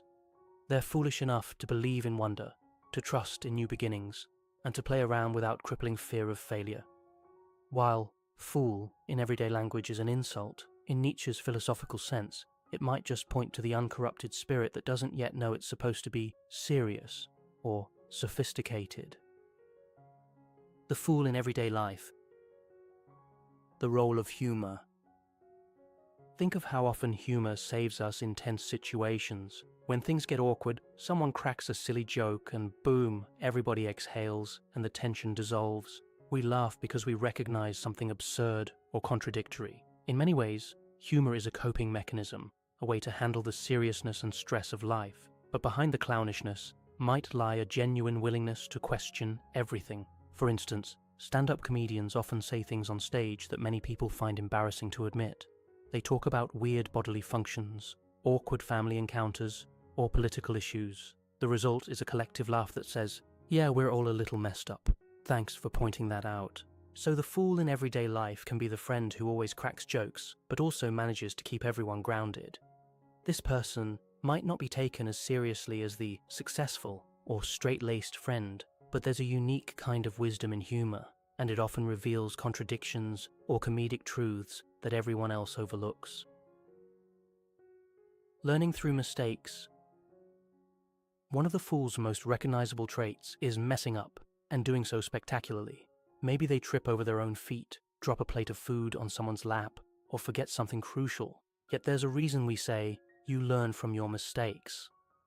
A lot of psychological research supports the notion that failure is a key component of learning. The difference between a wise person and a fool, in this sense, might be the ability to reflect on those mistakes and grow from them. Being too afraid of looking foolish can paralyze us. It can keep us from trying new things or exploring fresh opportunities. Ironically, permitting ourselves to be a bit foolish can lead to greater creativity and growth. We might try a new hobby and realize we're terrible at it at first, but in the process, we discover something unexpected, or we gain a new perspective on life. Sometimes, you have to be willing to play the fool to learn something worthwhile. Social blunders and self-awareness. If you've ever said something that came out wrong at a party, or you've misunderstood a group's vibe, you might have felt a surge of embarrassment. "Oh no, I've made a fool of myself," is the classic phrase. But feeling like a fool is part of life, and it can boost your self-awareness if you approach it with the right attitude. Instead of beating yourself up, you can think, okay, what happened there? Did I misread social cues? Was I too eager to impress people? In social psychology, there's a phenomenon called the spotlight effect. It suggests that we often overestimate how much people notice our mistakes or flaws. We think the entire room is staring at us, when, in reality, most people are too busy thinking about themselves.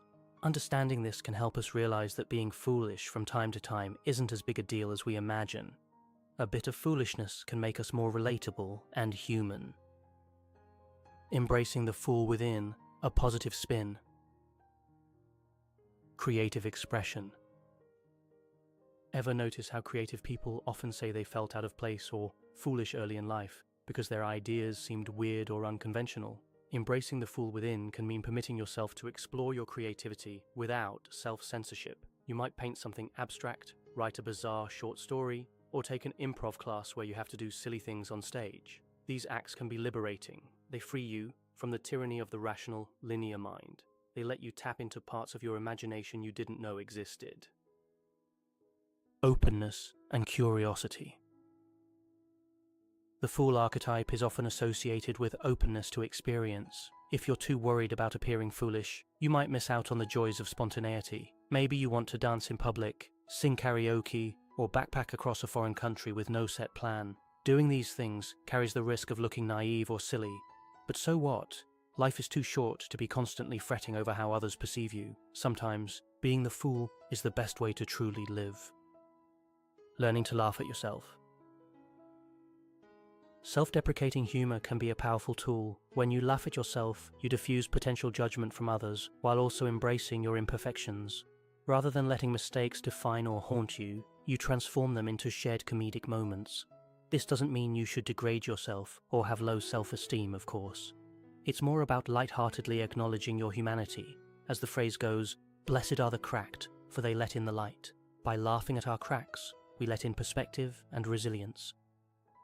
Resilience and adaptability. In some way, the fool is deeply adaptable. They stumble, fall, and pop back up again, sometimes with a grin on their face. From a psychological resilience standpoint, being able to roll with the punches is incredibly valuable. If you're too rigid, a single failure or embarrassment can break you. But if you're able to embrace some foolishness, to accept that mistakes and mishaps are part of the journey, you're more likely to handle stress without collapsing. Manipulative foolishness. The trickster can cross the line from beneficial disruption into manipulation. Think of con artists, scammers, or even toxic personalities who use humor or self-deprecation as a way to shield themselves from criticism. They might say offensive things and then claim they were just joking. This manipulative side of the fool weaponizes the protective shield that silliness can sometimes provide. Genuine cognitive limitations. It's also true that some forms of foolishness arise from real cognitive limitations or mental health challenges. Psychological conditions can impair judgment or self-awareness, leading someone to behave foolishly in ways that aren't under their control.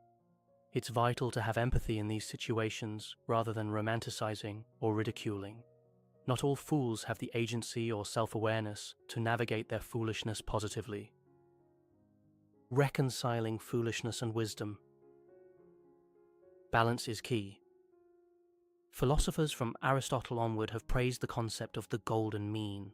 Virtue often lies between extremes. On one end, we have hyper-rational seriousness, on the other, wild, reckless folly.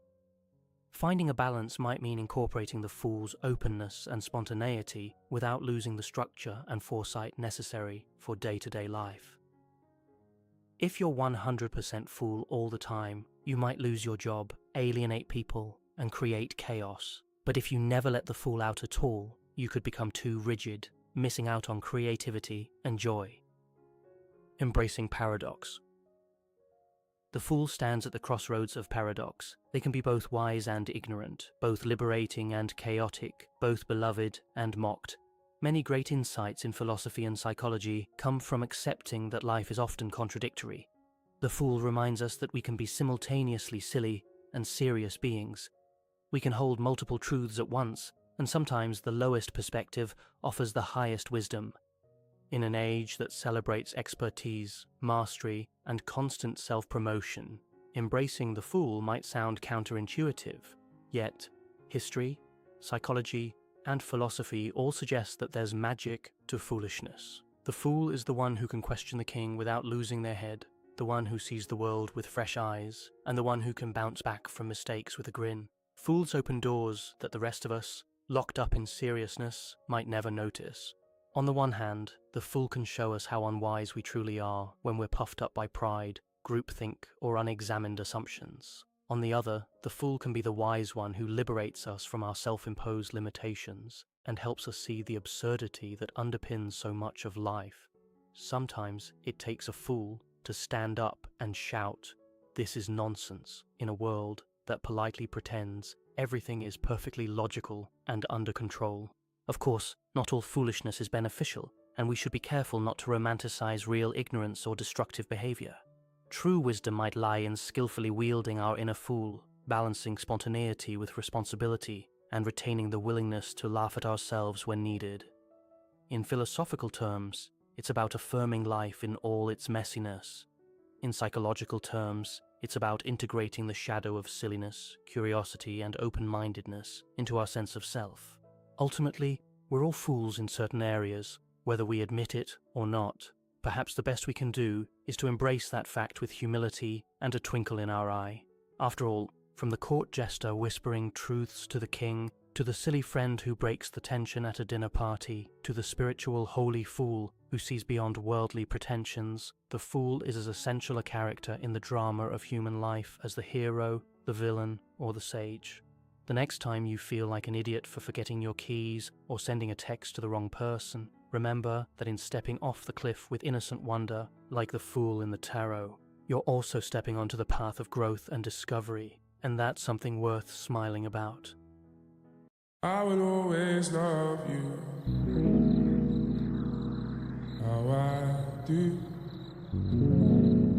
I'll let go of a prayer for you. Just a sweet word. The table is prepared for you. For decades, self-talk has been unfairly stigmatized in popular culture. Television and film often portray characters who talk to themselves as eccentric, unstable, or disconnected from reality. These depictions have contributed to a collective unease about acknowledging our self-directed conversations. Wishing you Godspeed, glory. There will be mountains you won't move. Yet underneath this cultural discomfort lies a profound psychological mechanism that shapes our thoughts, behaviors, and emotions in subtle and significant ways.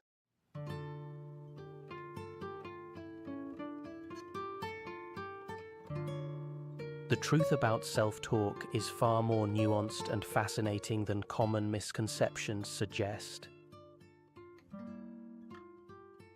Far from being a sign of instability, self-talk represents one of the most fundamental tools humans have developed for navigating the complexities of consciousness.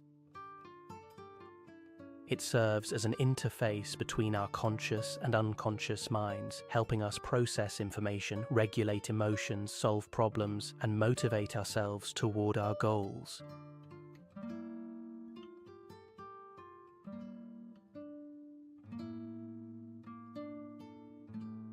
The nature of self-talk, more than just thinking.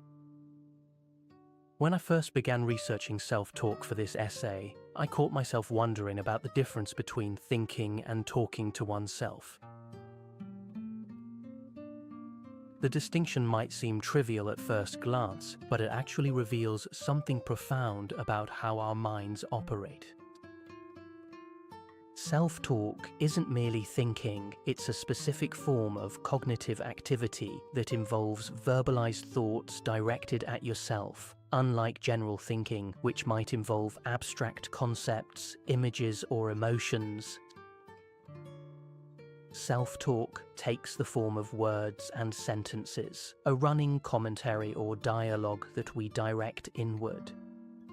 It can be silent and internal or audible and external, but it always involves language in a way that other forms of thinking might not. Consider how you might solve a complex problem. Call it what you will, all are based on consideration for others, being kind to the other fellow in the little things of life as well as the big things. The youngsters who start to learn their manners early are fortunate youngsters. They may not think so at the time, but as they grow older, they realize that good manners can't be put on for special occasions only. What better place to see yourself as others see you than in the school hall between classes? Good manners must be practiced as a part of everyday living until consideration for others becomes as much a part of you as your right arm or your 2 feet.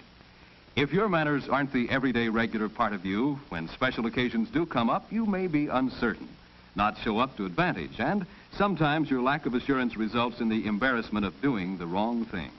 Your thought process At the likely school involves visualizing potential solutions, recalling relevant information, and making intuitive leaps. But when you're truly stuck, you might find yourself asking, "What am I missing here?" Or stating, "Let me think through this step by step." That verbal framing of your thoughts is self-talk, and it serves a distinct psychological purpose from other forms of cognition. According to psychologist Alain Morin, self-talk represents a crucial aspect of self-awareness. It allows us to observe and comment on our own behavior, thoughts, and feelings. In his research, Morin suggests that the ability to engage in inner speech enables a heightened form of self-reflection that non-verbal animals likely cannot experience. When we talk to ourselves, we're not just processing information, we're creating a narrative about our experiences that helps us make sense of the world and our place within it. This narrative function of self-talk is particularly evident when we face challenges. Think about a time when you were navigating a difficult situation, perhaps a conflict with a loved one or a professional setback. You likely found yourself mentally rehearsing conversations, considering different perspectives, and asking yourself questions like, "What should I do?" or "How do I feel about this?" These verbal thoughts help externalize complex internal states, making them more concrete and manageable. The psychologist Lev Vygotsky, whose work we'll explore more deeply later, believed that self-talk represents an internalization of social dialogue. In other words, the conversations we have with ourselves mirror the conversations we've had with others throughout our lives. This perspective highlights another key aspect of self-talk. It's not just a way of thinking, but a form of social interaction directed inward. What fascinates me about self-talk is how it blurs the line between speaker and listener. When you talk to yourself, you are simultaneously the one communicating and the one receiving the communication. This unique dual role creates a feedback loop that allows for real-time self-regulation and adjustment, an internal collaborative process that shapes how we navigate daily life. To better understand the multifaceted nature of self-talk, it helps to recognize its various manifestations. Sometimes it takes the form of rehearsal, as when we mentally practice what we'll say in an upcoming conversation. Other times it serves as instruction, guiding us through complex tasks or helping us maintain focus. It can function as motivation when we need encouragement or as evaluation when we're reflecting on our actions. And unfortunately, it can also become self-criticism when we judge ourselves harshly for perceived failures or shortcomings. Psychologist Judy Van Raalte has studied these different forms of self-talk extensively, particularly in athletic contexts. Her research reveals that effective self-talk tends to be task-focused rather than emotion-focused, specific rather than general, and positive rather than negative. For instance, a tennis player telling themselves, "Watch the ball," before a serve is engaging in more effective self-talk than one thinking, "Don't mess this up again." The former provides clear, actionable guidance, while the latter focuses on emotional concerns and potential failure. As we continue this exploration, it's worth considering your patterns of self-talk. Do you tend toward instruction, motivation, or criticism? Is your inner voice generally supportive or harsh? Does it focus more on solutions or problems? Becoming aware of these patterns is the first step toward cultivating a healthier relationship with your inner dialogue.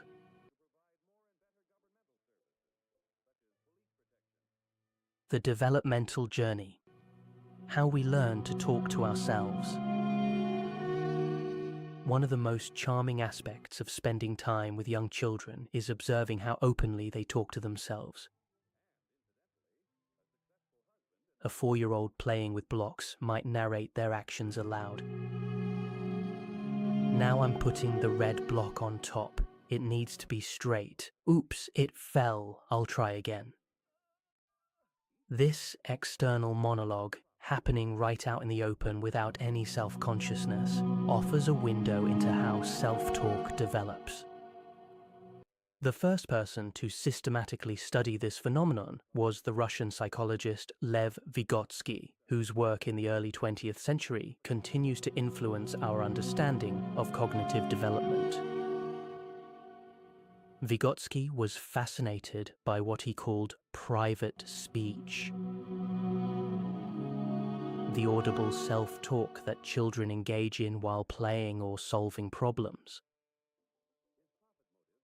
Far from seeing this as immature behavior that should be discouraged, Vygotsky recognized it as a crucial developmental tool. According to Vygotsky's sociocultural theory, children learn to think by internalizing the speech patterns of adults around them.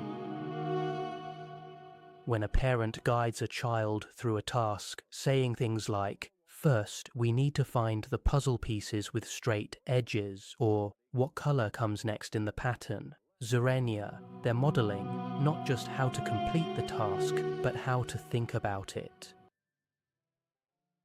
Children absorb these verbal strategies and begin using them themselves, first externally through private speech and eventually internally as silent self-talk. I remember observing this process with my friend's daughter, Emma, who at age 5 would recite aloud the bedtime routine her parents had taught her.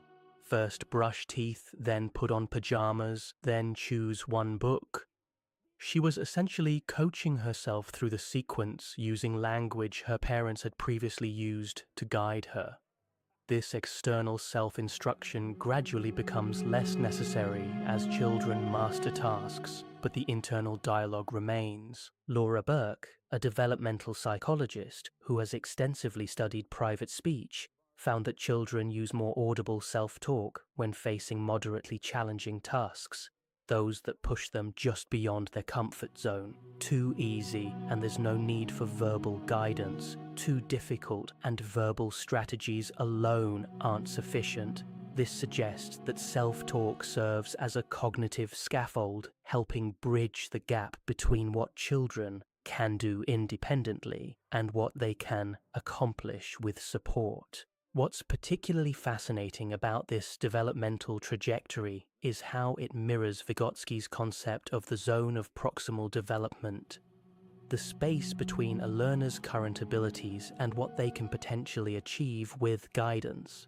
Self-talk seems to function as a way for children to provide their guidance, extending their capabilities beyond what they could manage through nonverbal thinking alone. As children grow older, their private speech gradually becomes internalized. By around age 7 or 8, most children have largely transitioned from audible self-talk to silent inner speech. This doesn't mean they've stopped talking to themselves. Rather, the dialogue has gone underground, becoming part of their internal cognitive toolkit.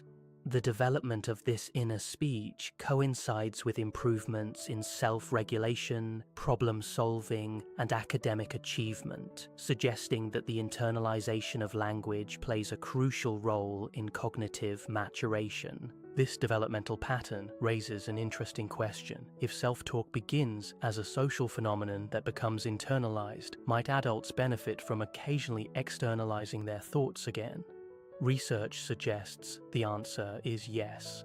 Studies with adults facing complex problems have found that those encouraged to verbalize their thought processes often perform better than those who keep their thinking entirely internal.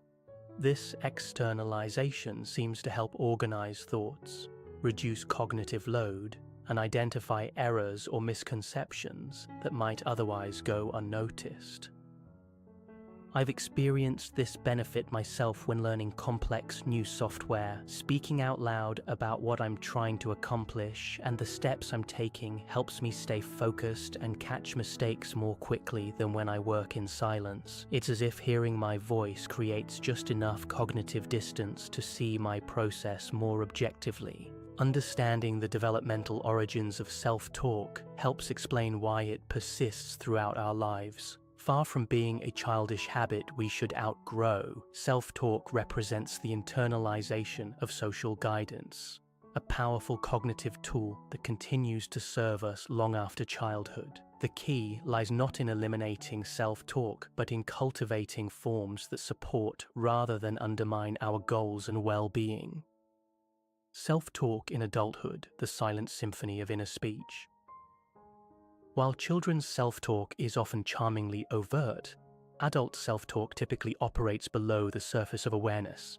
a continuous background process that's easily overlooked despite its profound influence on our daily functioning. Psychologist Charles Fernyhough describes inner speech as the silent symphony of our minds, a rich tapestry of verbal thoughts that shapes our conscious experience in ways we rarely appreciate. What makes adult self-talk challenging to study is precisely this hidden quality. Unlike children's private speech, which can be directly observed and recorded, adult inner speech requires self-reporting methods that depend on awareness and recall. Despite these methodological challenges, researchers have made significant progress in understanding how self-talk functions in mature cognition. Perhaps the most immediate function of adult self-talk is planning and problem-solving.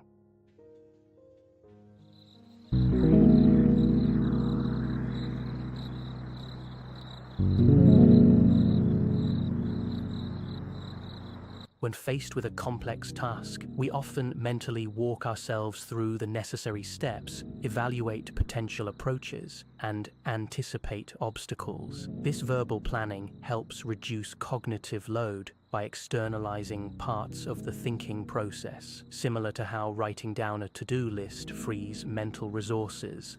I noticed this planning function recently while assembling furniture without instructions. As I tried to figure out which pieces connected where, I caught myself muttering, "This must be the front panel because of these pre-drilled holes, so that means this smaller piece connects here."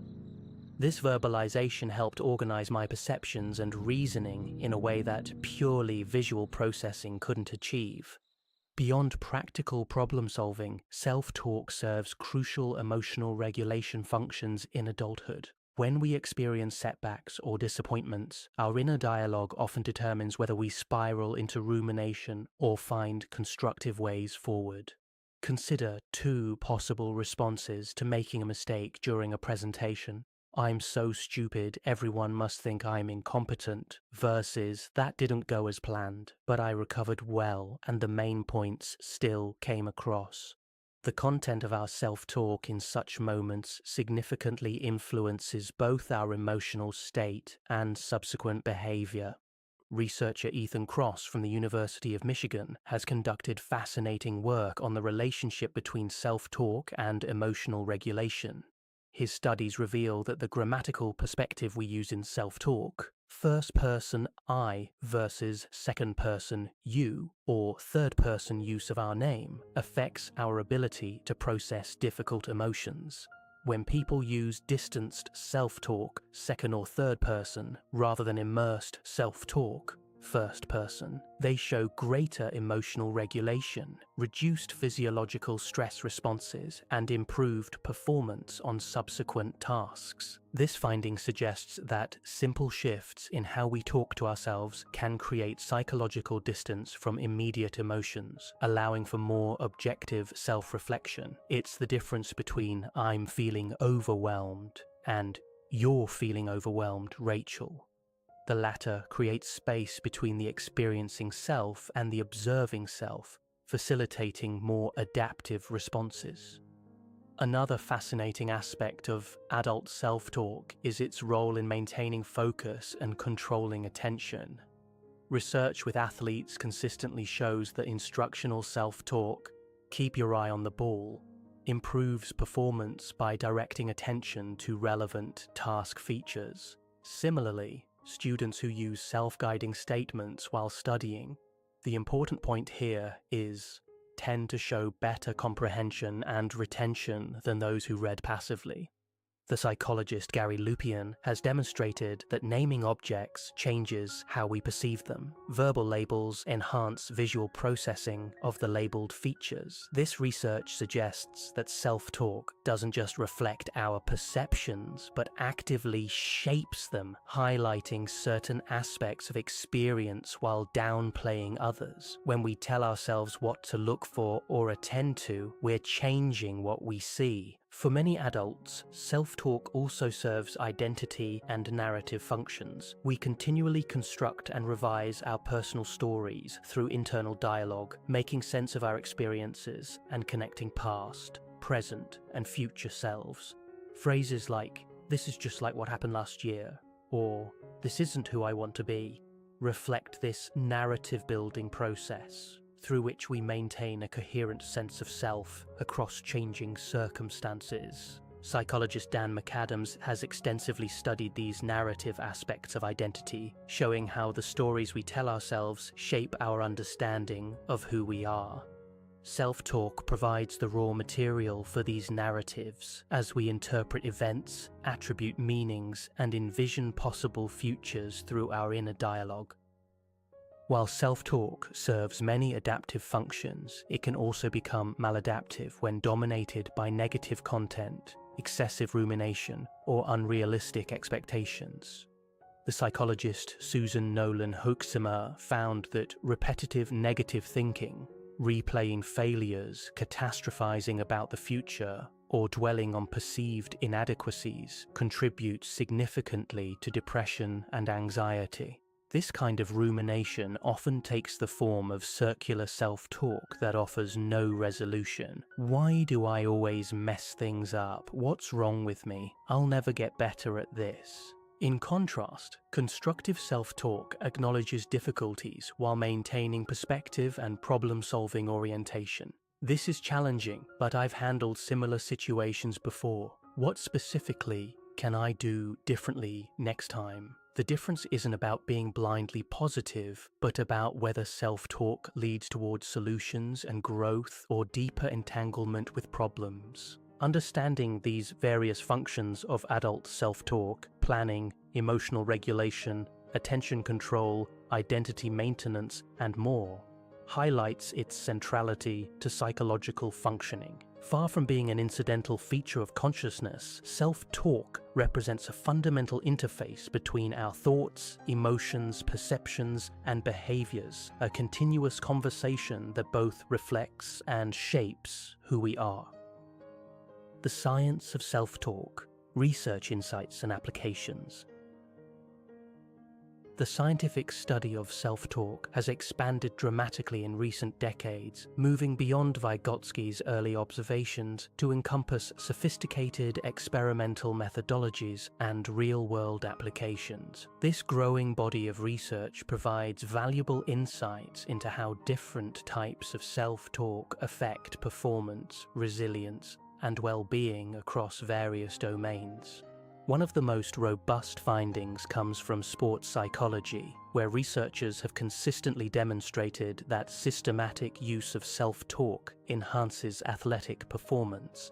A comprehensive meta-analysis by psychologist Antonis Hatzigeorgiadis and colleagues examined data from over 3,000 participants across multiple sports and found that instructional and motivational self-talk significantly improved performance compared to control conditions. What's particularly interesting about this research is the specificity of effects. Instructional self-talk, elbow up, eyes on target, appears most beneficial for tasks requiring precision and technique, while motivational self-talk, "you've got this," or "power through," shows stronger benefits for tasks requiring strength, endurance, or confidence. This suggests that effective self-talk isn't one-size-fits-all, but should be tailored to the specific demands of the situation. I remember speaking with a collegiate swimmer who described how she uses different forms of self-talk throughout her races. Before the start, her self-talk focuses on staying calm and confident. Trust your training, enjoy the moment. During the race, it shifts to technical reminders, strong pull, high elbow, and during the painful final lengths, it becomes purely motivational. Keep pushing, you can do this. This strategic approach reflects a sophisticated understanding of how different types of self-talk serve different performance needs. Beyond sports, research has examined self-talk in educational contexts, showing that students who use metacognitive self-questioning, "Do I understand this concept?" or "How does this relate to what I already know?" demonstrate better comprehension and retention than those who simply read or highlight material.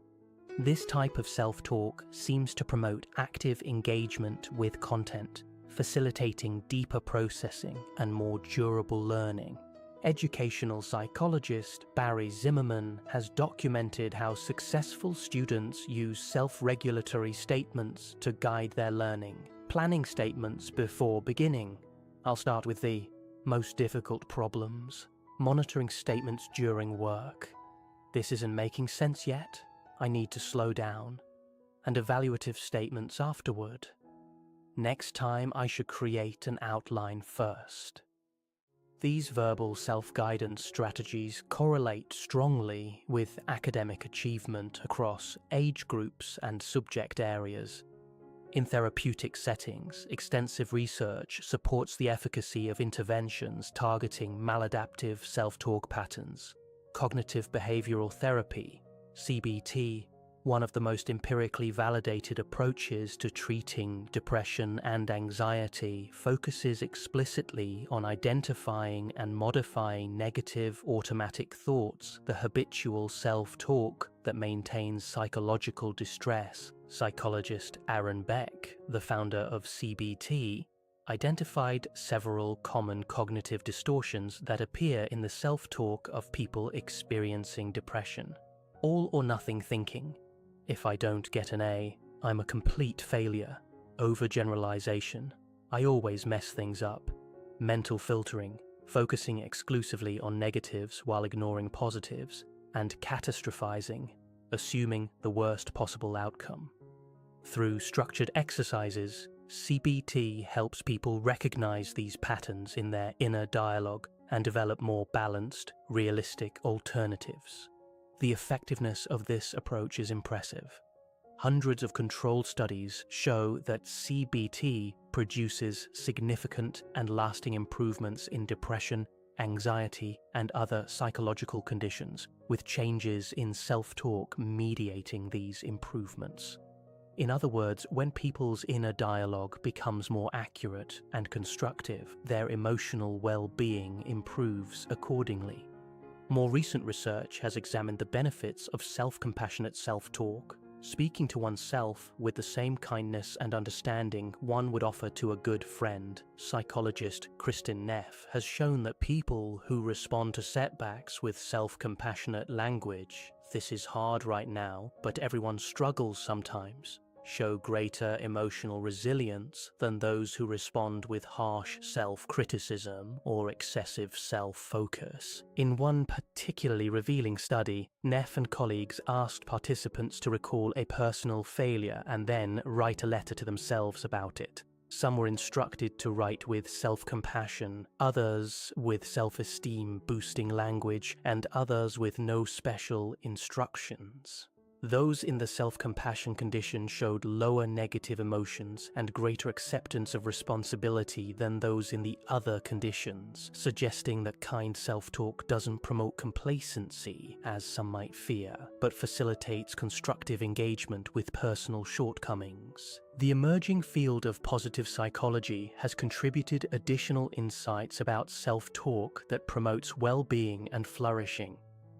Researcher Barbara Fredrickson's broaden and build theory suggests that positive emotions expand cognitive and behavioral repertoires, creating upward spirals of growth and resilience. Self-talk that generates positive emotions, expressions of gratitude, appreciation of strengths, or recognition of meaning, appears to facilitate these beneficial spirals. Martin Seligman's work on explanatory style, the habitual way people explain events to themselves, further illustrates how self-talk shapes resilience. People with an optimistic explanatory style tend to view setbacks as temporary, specific, and externally caused. "I didn't prepare adequately for this particular test," while those with a pessimistic style view them as permanent, pervasive, and personally determined. "I'm just not smart enough." These different narrative patterns expressed through inner dialogue significantly predict how well people bounce back from adversity. What makes all this research particularly valuable is its practical applicability. Unlike many psychological processes that operate entirely outside awareness, self-talk is accessible to conscious reflection and deliberate modification. With practice and guidance, people can learn to recognize unproductive patterns in their inner dialogue and cultivate alternatives that better serve their goals and well-being. The science is clear. Self-talk isn't just idle mental chatter, but a powerful psychological tool that shapes performance, emotional regulation, learning, and resilience. By understanding the research on effective versus ineffective self-talk patterns, we can make more informed choices about how we communicate with ourselves in different contexts and challenges. When self-talk goes awry, understanding negative patterns. Despite its many potential benefits, self-talk can become a source of suffering when it falls into certain destructive patterns. We've all experienced moments when our inner voice becomes our harshest critic, most pessimistic forecaster, or most persistent ruminator. Understanding these negative patterns, how they develop, how they're maintained, and how they affect us is essential for cultivating healthier internal dialogue. Perhaps the most common form of problematic self-talk is excessive self-criticism. Many people speak to themselves with a harshness they would never direct toward others, using language like, "You're so stupid, you never get anything right," or "What's wrong with you?" This internal verbal abuse can become so habitual that it feels like objective truth, rather than a particularly toxic form of self-talk. Psychologist Paul Gilbert, founder of compassion-focused therapy, suggests that harsh self-criticism often develops as a misguided attempt at self-improvement or self-protection. If we grew up in environments where mistakes were met with criticism or rejection, we might internalize the belief that self-criticism is necessary for motivation or preventing future errors.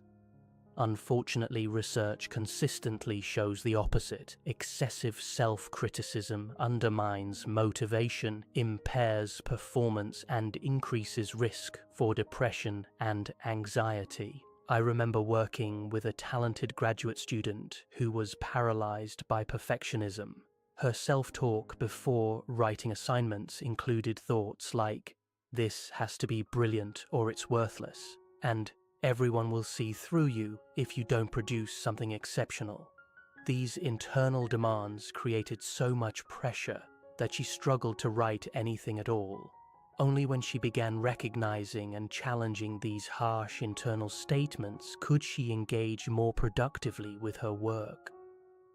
Another destructive pattern is rumination, repetitive negative thinking about past events or current problems without moving towards solutions. Rumination often takes the form of why questions that have no clear answers. Why do I always feel this way? Why can't I just be normal? Why does this keep happening to me? This pattern keeps us mentally circling problems rather than resolving them, intensifying negative emotions without providing insight or relief.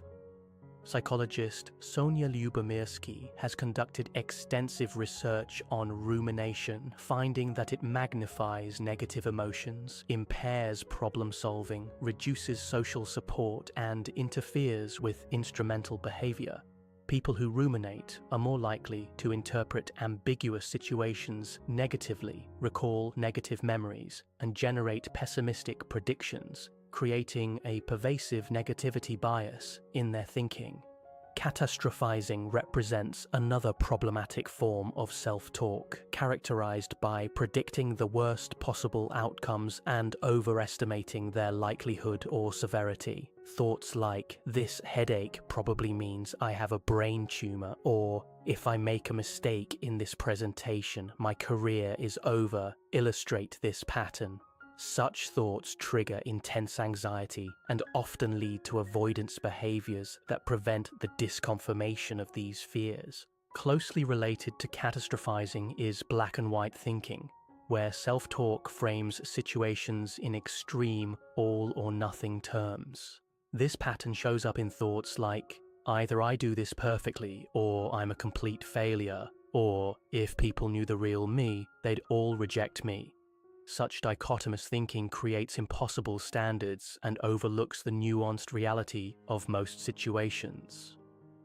Another subtle but harmful pattern is comparative self-talk, where we constantly measure ourselves against others or idealized standards. Everyone else seems to have their life together, or I should be further along by now. This form of self-talk keeps us focused on perceived deficiencies rather than progress or strengths. What makes these negative patterns particularly insidious is how they can become self-fulfilling prophecies. When our self-talk consistently predicts failure, rejection, or incompetence, we often behave in ways that make these outcomes more likely. Withdrawing from challenges, appearing insecure in social situations, or failing to prepare adequately because what's the point? The predictions then come true, seemingly confirming the validity of the negative self-talk. Additionally, negative self-talk patterns tend to operate automatically and outside of awareness. We don't choose to berate ourselves or catastrophize. These responses become habitual through repetition, especially when they're established early in life. By the time we're adults, negative self-talk can feel like an inherent part of our thinking rather than a learned habit that can be unlearned. The psychological impact of persistent negative self-talk extends beyond momentary distress.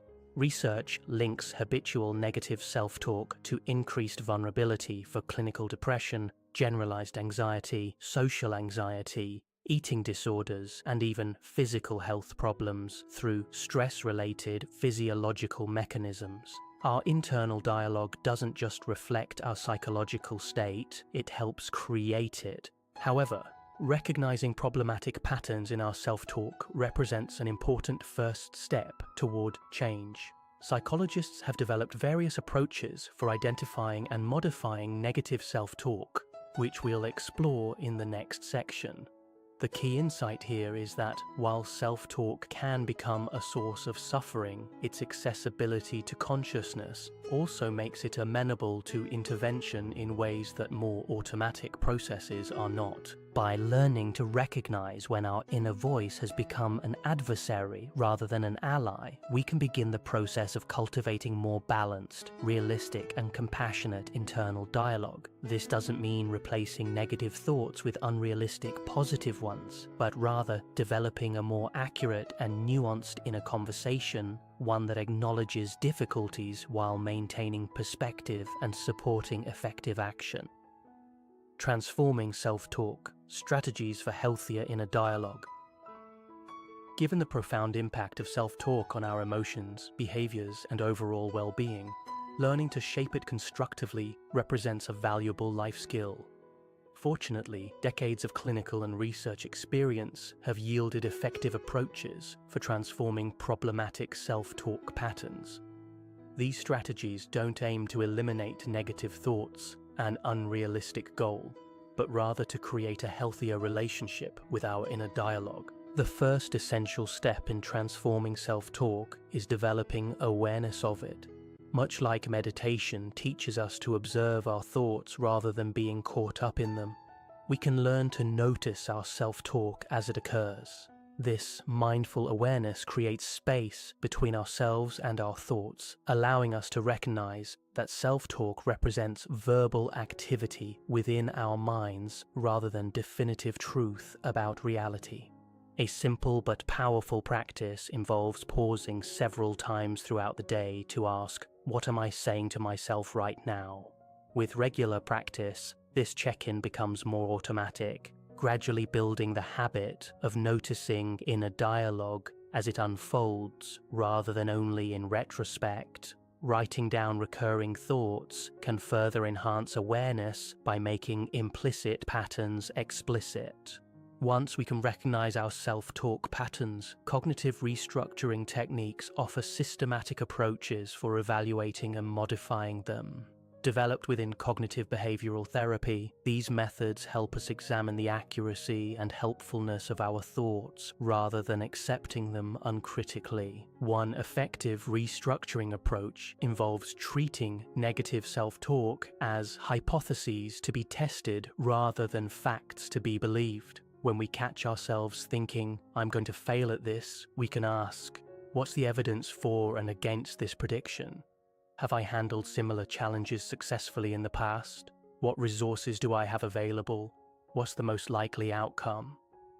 This evidence-based questioning often reveals that our negative self-statements are overgeneralizations or distortions rather than accurate reflections of reality. Another powerful technique involves imagining what we would say to a friend in a similar situation. Most of us speak much more harshly to ourselves than we would to someone we care about. If a friend made a mistake, we might say, "Everyone messes up sometimes. It doesn't define you." Yet when we make the same mistake, our self-talk becomes, "You're such an idiot. You always ruin everything."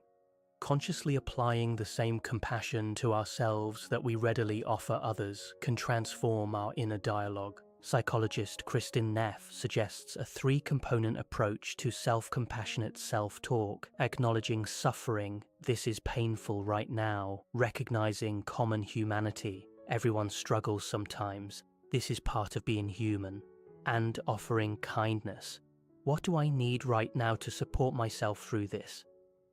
This framework provides a structured alternative to self-criticism that maintains accountability while adding understanding and care. For those struggling with rumination, that tendency to mentally chew over problems without resolution, scheduled worry time can be surprisingly effective. This involves setting aside a specific period, perhaps 15 to 30 minutes, each day dedicated to worry and problem solving. When ruminative thoughts arise outside this time, we remind ourselves, "I'll think about that during worry time," and gently redirect attention to the present moment. This approach doesn't suppress legitimate concerns, but contains them within boundaries so they don't dominate our inner dialogue. Distance-creating language represents another valuable strategy for transforming self-talk. Research by Ethan Cross and colleagues demonstrates that using third-person pronouns, or our name when addressing ourselves, "Rachel, you're feeling anxious," rather than "I'm feeling anxious," creates psychological distance that facilitates more objective self-reflection. This simple linguistic shift helps activate the part of our brain associated with executive function rather than emotional reactivity. For particularly stubborn negative self-talk patterns, the paradoxical technique of thought labeling can be effective. Rather than trying to argue with or suppress negative thoughts, we simply label them as mental events. There's the "I'm not good enough" thought again, or "My mind is catastrophizing right now." This approach, drawn from acceptance and commitment therapy, acknowledges thoughts without getting entangled in them or treating them as accurate representations of reality.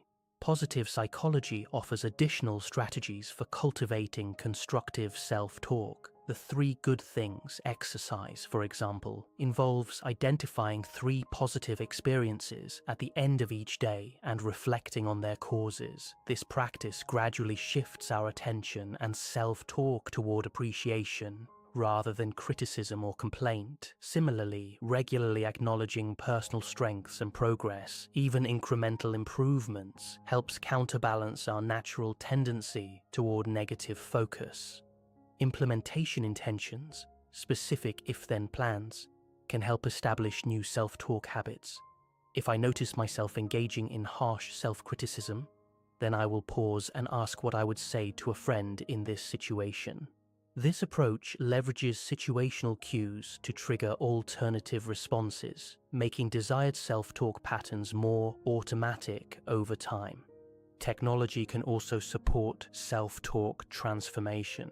Apps like Woebot or Mood Mission use cognitive behavioral principles to help users identify and challenge negative thought patterns. Some people benefit from setting phone reminders with encouraging messages or mantras that interrupt habitual negative self-talk with alternative perspectives. Perhaps most importantly, transforming self-talk requires patience and persistent practice. Our current patterns have developed over years or decades. Changing them is more like learning a new language than flipping a switch. Setbacks and lapses into old patterns are normal parts of the process rather than signs of failure. Self-compassion during this learning journey, speaking kindly to ourselves about our efforts to speak more kindly to ourselves, creates a foundation for sustainable change. The goal isn't to eliminate all negative self-talk, which would be neither realistic nor desirable. Constructive self-criticism and accurate recognition of problems have important roles in growth and adaptation. Rather, the aim is to develop a balanced inner dialogue characterized by accuracy, perspective, kindness, and helpfulness. Self-talk that supports rather than undermines our well-being and effective functioning. With consistent practice of these strategies, many people experience significant shifts in their relationship with their inner voice. What once served as a harsh internal critic can become a wise inner coach, still holding high standards and noticing areas for improvement, but doing so with encouragement and practical guidance rather than contempt or despair. Self-talk across contexts, tailoring inner dialogue to different challenges. One of the most powerful aspects of self-talk is its versatility, the way it can be adapted and customized for different situations and purposes. Just as we adjust our communication style when speaking with different people or in different settings, we can learn to tailor our inner dialogue to meet specific challenges and contexts. This section explores how self-talk functions across various domains of life and how we might optimize it for each. In performance contexts, whether athletic competitions, artistic performances, or professional presentations, effective self-talk tends to be concise, present-focused, and action-oriented. Research with elite athletes shows they use brief cue words or phrases that direct attention to relevant aspects of the task. Smooth rhythm for a golfer's swing, explode for a sprinter leaving the blocks, or breathe and flow for a gymnast beginning a routine. I once spoke with a concert pianist who described using different self-talk for different aspects of performance. During practice, her self-talk was analytical and instructional. The right hand needs to be lighter here, or feel the phrase moving toward the third beat.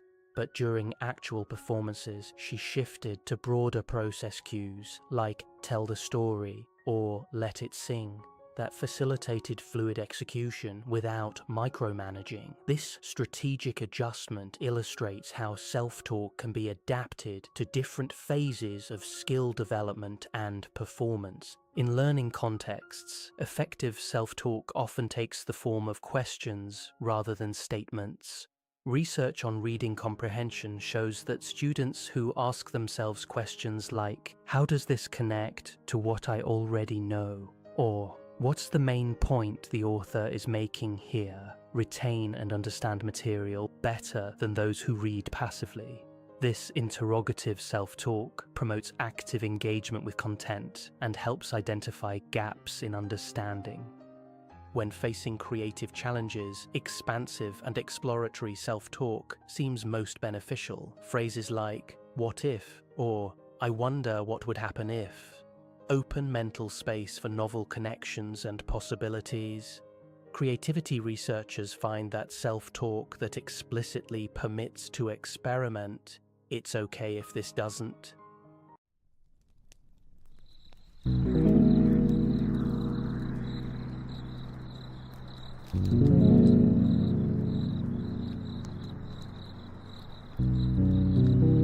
It almost always unfolds in a predictable pattern. She gazes at you, yet the eyes studying you do not settle on who you are. They linger on who you might evolve into, at least in her private daydream. You can sense it in that spark behind her stare. Is it hope or is it appetite? You believe you're finally being truly seen. But what's happening is an appraisal. You are a blank canvas upon which she is already mixing her colors. The painting she intends to unveil, though, has never been about your genuine self. Carl Jung tried to warn you. He was no polished motivational guru whispering gentle encouragement. Instead, he wielded the scalpel of a lifelong surgeon of the psyche, dissecting the unconscious realm that hums beneath conscious thought. In that silent subterranean region, he unearthed an unsettling insight about romance. Women do not merely fall for men, they fall for an idea of men, a shimmering apparition stitched together by their own inner cinema. The unnerving part is that most of them aren't aware they're doing it. She isn't selecting you. She's electing the character she's drafted in her mind's screenplay, a puppet performing a role in her private epic. And once your lines no longer match that script, she swaps the actor, never the storyline. Jung called this inner projection the animus, the masculine presence living inside every woman. Left immature or untempered, that force turns tyrannical, driving her toward reckless lovers while dismissing good ones, pushing her to debate without reason, command without wisdom, and preach without accepting accountability. Jung never wrapped that truth in sugar. He called it a kind of spiritual possession, a woman moving through life, unaware that she's animated by a phantom masculine fantasy rather than her conscious will. Men, untrained to notice the charade, stumble right into the trap. You confuse desire with comprehension. You misinterpret being chosen for being understood. You drink in her promise that you're unlike any man before, not realizing you're simply the latest mask fitted to the same old plot she's rehearsed since childhood. When the masquerade disintegrates, when the illusion peels away, you're stranded, hurt, bewildered, humiliated, asking what you did wrong.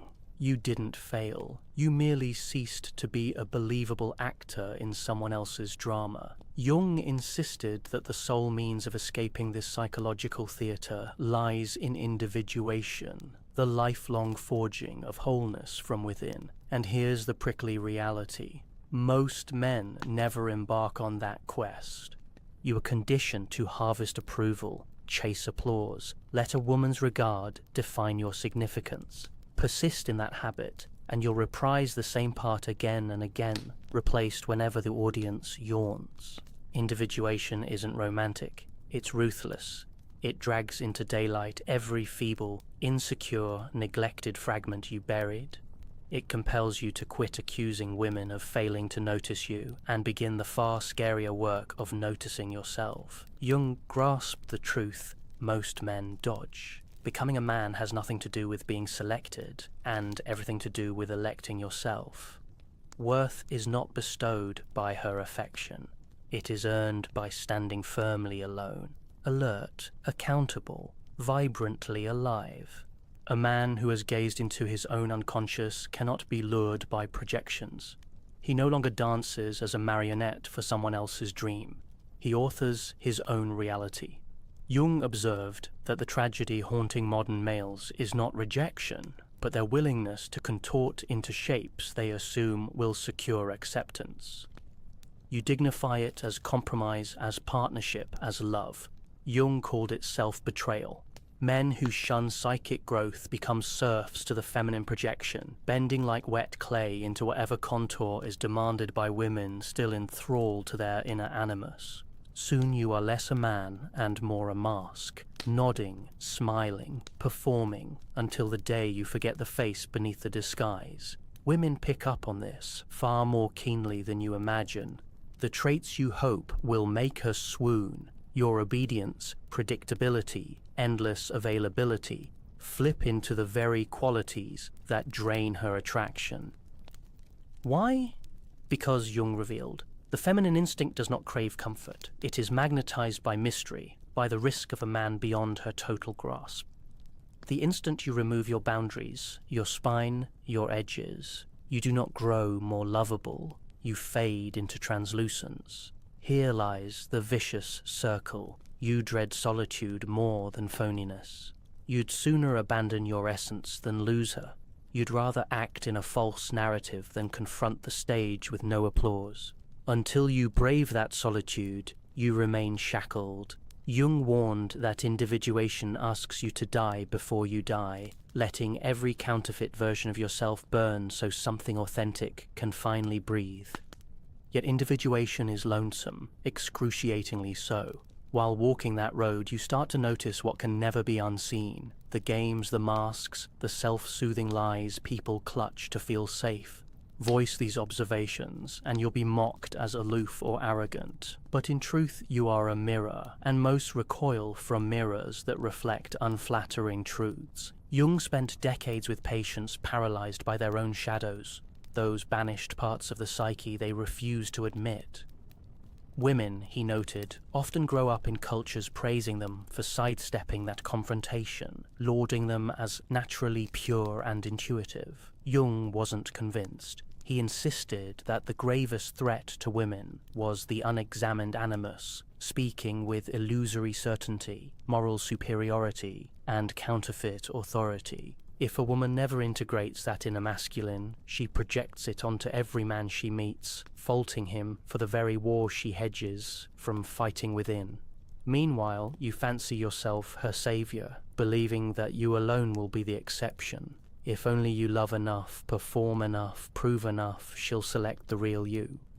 Projection doesn't work that way. It is a thief, replacing reality with illusion, until both partners awaken or perish within the masquerade. Thus, the heroine who once adored you as her champion may someday brand you her adversary, not because your essence changed, but because you failed to uphold a fable she never revealed. Jung deemed such psychological betrayal unavoidable when neither party owns their inner life. You did not deceive her, you simply disappointed the invisible knight she hired you to portray. People will do anything, no matter how absurd, to avoid confronting their souls, Jung wrote, and nowhere is that truer than in romance. Lovers stride into relationships, lugging unresolved childhood wounds, unmet cravings, unlived fears, then cling to each other and call it love. Jung called it possession. As long as you avoid the question, what if I generate this pattern, the tragedy repeats. You want to indict women as manipulative or shallow. Jung would peer straight through and ask, why did you allow yourself to be chosen by such a woman? A man who refuses to explore his own inner feminine is enslaved by hers. You're not a casualty, you are a volunteer. You opted for the fool's role because facing your emptiness seemed more terrifying than starring in her illusion. This is where many tune out, because this is where comfort dies and responsibility blooms. Jung supplied no tidy formulas, no three-step method to instant alpha status. He handed you a lifelong ordeal of self-confrontation, of sitting in silence until the illusions fracture and the voice whispering, "You're worthless," without her begins to fade. That voice will fight desperately. It will insist you need her, that manhood requires feminine validation. Jung's legacy counters with a more perilous message. The man able to stand without her, without praise, without being needed, is finally free from projection, from performance, from living as someone else's notion of a man. Arrive at that freedom and you don't harden into coldness. You radiate authenticity, rooted, grounded, vividly present.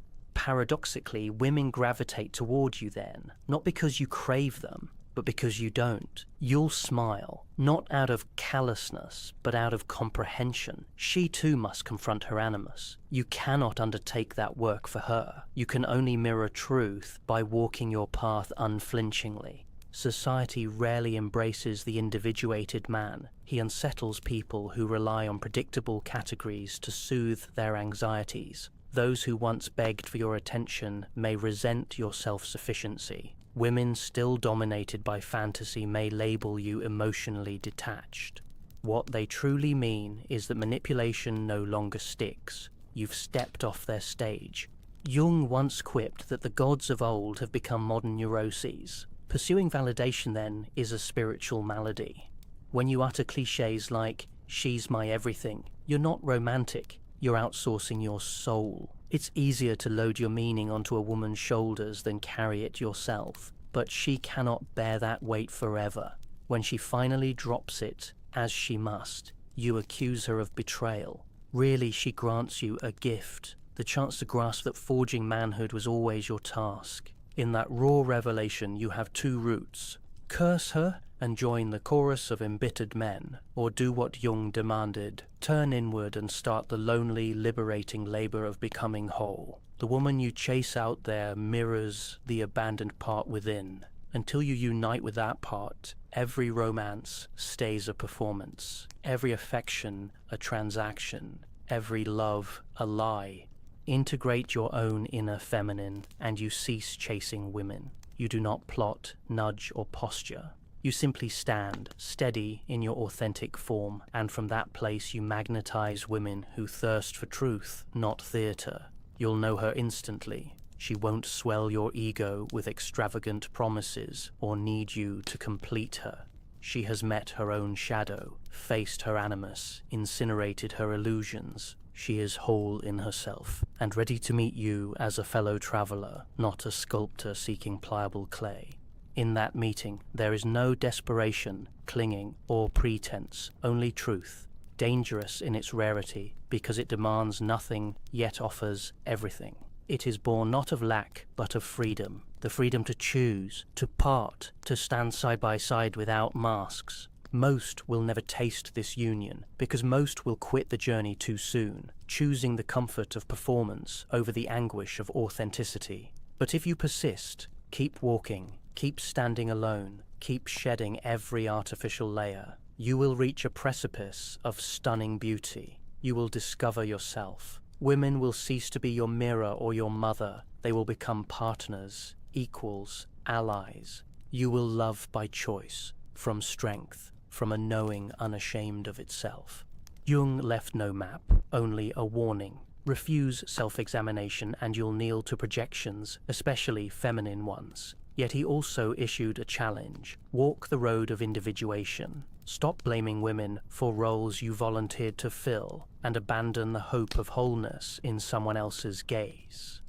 The man who elects himself fully, unapologetically, is impervious to fantasy, immune to manipulation, irreducible to any character but his own. If these words stirred something deep, don't let them drift away like any other piece of content consumed and forgotten. Sit with them, let them needle and prod, then begin the work. Because no one can do it for you, and no woman was ever meant to. Jung didn't sugarcoat this. He described it as a spiritual possession, a state where the woman herself becomes unaware that she is no longer acting from her own consciousness, but from the shadowy grip of her inner masculine fantasy. And men, you fall for it because nobody taught you to spot it. You confuse being desired with being known. You mistake being chosen with being understood. You believe her words when she says you're different, when in reality you're just the latest face she's cast, to fulfill a role she's been rehearsing since she was a child.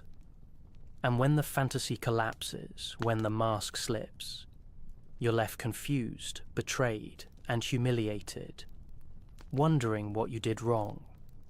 But you didn't do anything wrong, you just stopped being a convincing actor in someone else's play. Jung warned that the only way out of this psychological theatre is through what he called individuation, the lifelong process of becoming whole within yourself.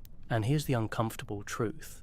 Most men never start that journey. You've been trained to chase approval, to seek validation, to let women define your worth. And as long as you do, you'll keep playing the same role over and over again, getting replaced every time the audience gets bored. Individuation isn't glamorous. It's brutal. It requires you to confront the parts of yourself you've buried, the weak, the insecure, the broken. It demands that you stop blaming women for not seeing you and start seeing yourself. Because here's what Jung knew that most men will never understand. You don't become a man by being chosen. You become a man by choosing yourself. You don't earn your worth through her affection. You earn it by standing alone, fully awake, fully responsible, fully alive. A man who has faced his own unconscious cannot be seduced by projection. He is no longer a puppet in someone else's fantasy. He is the author of his own reality. Jung observed that the greatest tragedy of modern men is not that they are rejected, but that they are willing to mold themselves into whatever shape they believe will be accepted. You call it compromise, you call it partnership, you call it love. But Jung had a different name for it, self-betrayal. He warned that men who ignore their own psychic development become slaves to the feminine projection, bending themselves like wet clay into the shapes demanded by women who don't even know their own true desires. You stop being men and you start being masks, smiling, nodding, agreeing, performing until you forget who you were before you put the mask on. And women, they sense this. Oh, they sense it more than you could possibly imagine. The very thing you think will make her love you. Obedience, predictability, availability becomes the very reason she loses attraction. Why? Because the feminine instinct, Jung taught, isn't drawn to comfort, is drawn to mystery, to risk, to the man she cannot fully define or control. The moment you make yourself fully known, without boundaries, without a backbone, you don't become more lovable. You become invisible, disposable, replaceable. And yet, here's the paradox that keeps most men enslaved. You fear being alone more than you fear being fake. You'd rather lose yourself than lose her. You'd rather live in a role than face the terror of standing without applause. But Jung taught that until a man embraces that solitude, he will never be free. He wrote that individuation is a path not for the faint-hearted, because it requires you to die before you die, to let the false versions of yourself burn so that something real can finally emerge. But let me tell you something that nobody wants to say out loud. Individuation is lonely, terrifyingly lonely. Because as you walk that path, you begin to see things you cannot unsee. You begin to recognize the games people play, the masks they wear, the lies they tell themselves just to feel safe. And when you try to share what you see, they mock you. They call you cold, arrogant, too serious. They accuse you of being the problem.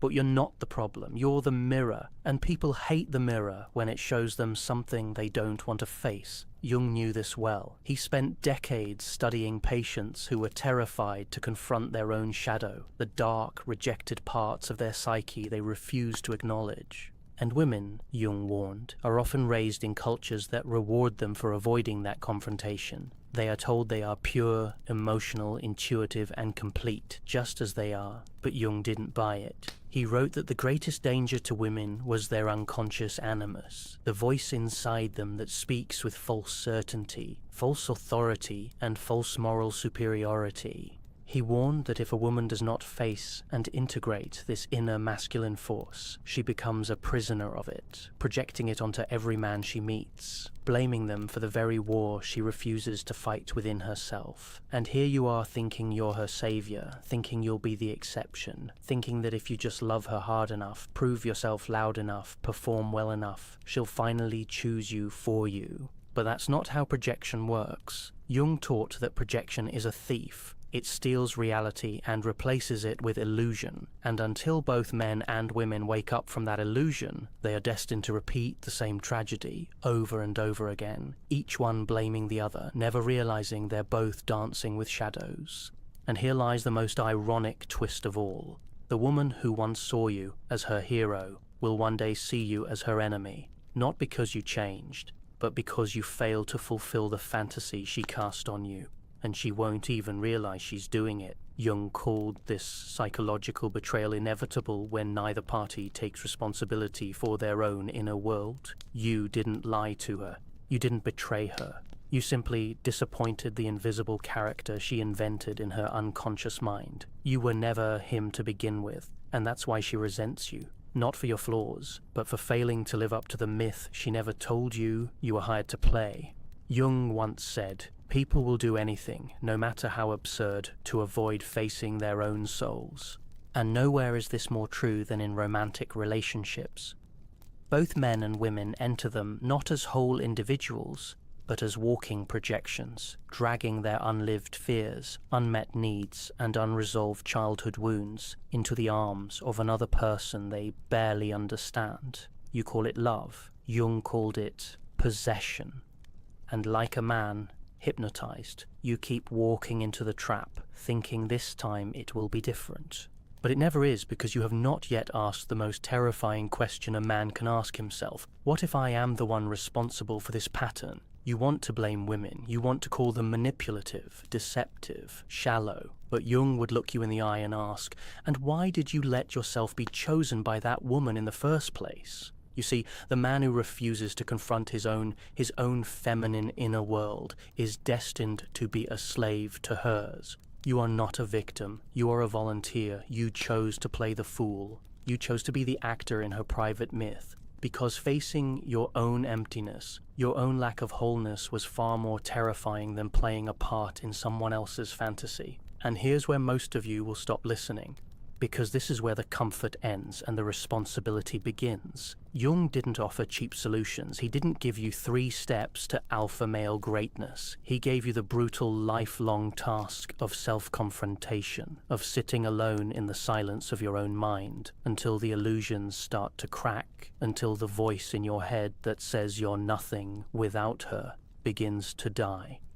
And make no mistake, that voice will fight for its life. It will tell you that you need her, that you are incomplete without her, that no man can live without feminine validation. But Jung's work whispers something more dangerous. It whispers that the man who can stand without her, without approval, without applause, without being needed, is the man who is finally free.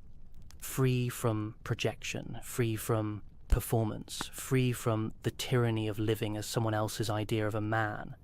And when you reach that place, you don't become cold or distant. You become real. You become rooted, grounded, fully alive in your own skin. And that is when, paradoxically, women will feel the most drawn to you. Not because you need them, but because you don't. And you'll smile not because you're heartless, but because you finally understand. You understand that she is on her own journey too, that she must face her own animus, that she must wake from her own illusions. And you can't do that work for her. You can't save her from herself. You can only do what Jung did. You can walk your own path so fearlessly that you become a living mirror reflecting the truth back to everyone who dares to look. Most will turn away, but a few, a rare few, will thank you for it. And that, my friend, is the difference between being loved for the role you play and being respected for the man you've become. And when that moment comes, when you finally realize you don't need to perform anymore, you'll start to notice something strange. You'll notice how uncomfortable people become around you. They'll sense it even if they can't name it. The weight of your presence will unsettle them because you no longer fit into the predictable categories they use to feel safe. Jung warned that the individuated man is not welcomed by society. He is feared, misunderstood, labeled as distant or arrogant. But the truth is far more threatening. You have simply become untouchable, unbuyable, unmanipulable because you see through the game. And here's where it gets funny. The very people who once begged for your attention, your validation, your approval, they'll begin to resent you for not needing theirs. Women, especially those still possessed by the fantasy of the perfect man, will accuse you of being emotionally unavailable. They'll say you're too much in your head, too analytical, too distant. But what they really mean is that they can no longer control you. You've stepped off the stage. You've stopped reading from their script. And without that script, they don't know what to do with you because you've stopped being a character and started being a man. Jung once joked that the gods have become diseases, that what ancient cultures used to call divine possession, modern psychology calls neurosis. And make no mistake, men chasing validation are the most spiritually sick of all. You think you're being romantic when you say things like, "I'd do anything for her," or "she's my everything." But Jung would shake his head and tell you that what you call love is actually a refusal to carry your own soul. It's easier to project it onto a woman and make her the carrier of your hope, your meaning, your purpose. Because if she carries it, you don't have to. But here's the brutal twist. When she realizes she was never designed to carry your soul, she will drop it. She must drop it because no woman, no matter how loving, can hold the weight of a man who refuses to hold himself. and when she drops it, you'll feel betrayed. But you shouldn't. You should thank her, because in that moment when the illusion collapses, you finally stand face to face with the truth that the work of becoming a man was never hers to do. It was always yours. And in that raw moment of clarity, you have two choices. You can blame her, you can become bitter, you can join the angry chorus of men who point their fingers at women, mocking them, resenting them, swearing them off like cowards who never dared to face their own emptiness. Or you can do what Jung would have demanded of you. You can turn inward. You can start the lonely, terrifying, liberating work of individuating, of becoming whole without needing someone else to complete you. Because the truth is, the woman you're searching for out there, she's a reflection of the part of yourself you've abandoned. Until you face that part, every relationship will be a performance, every connection a transaction, every love a lie. But when you do face it, when you integrate your own inner feminine, you become a man who no longer needs to chase women. You don't run after them, you don't manipulate them, you don't perform for them, you stand still, fully rooted in who you are. And from that place, something miraculous happens. You no longer attract women who want a character. You attract women who want the truth. And you'll know it when it happens, because she won't demand that you perform. She won't try to change your script. She won't fall in love with a fantasy of you. She'll stand before you raw and real, not as a goddess looking for worship, but as a human being willing to walk her own path beside you. No masks, no projections, no games. And when you meet her, the real her, not the fantasy, you'll see the difference instantly. She won't flood you with grand declarations. She won't treat you like the missing piece of her puzzle.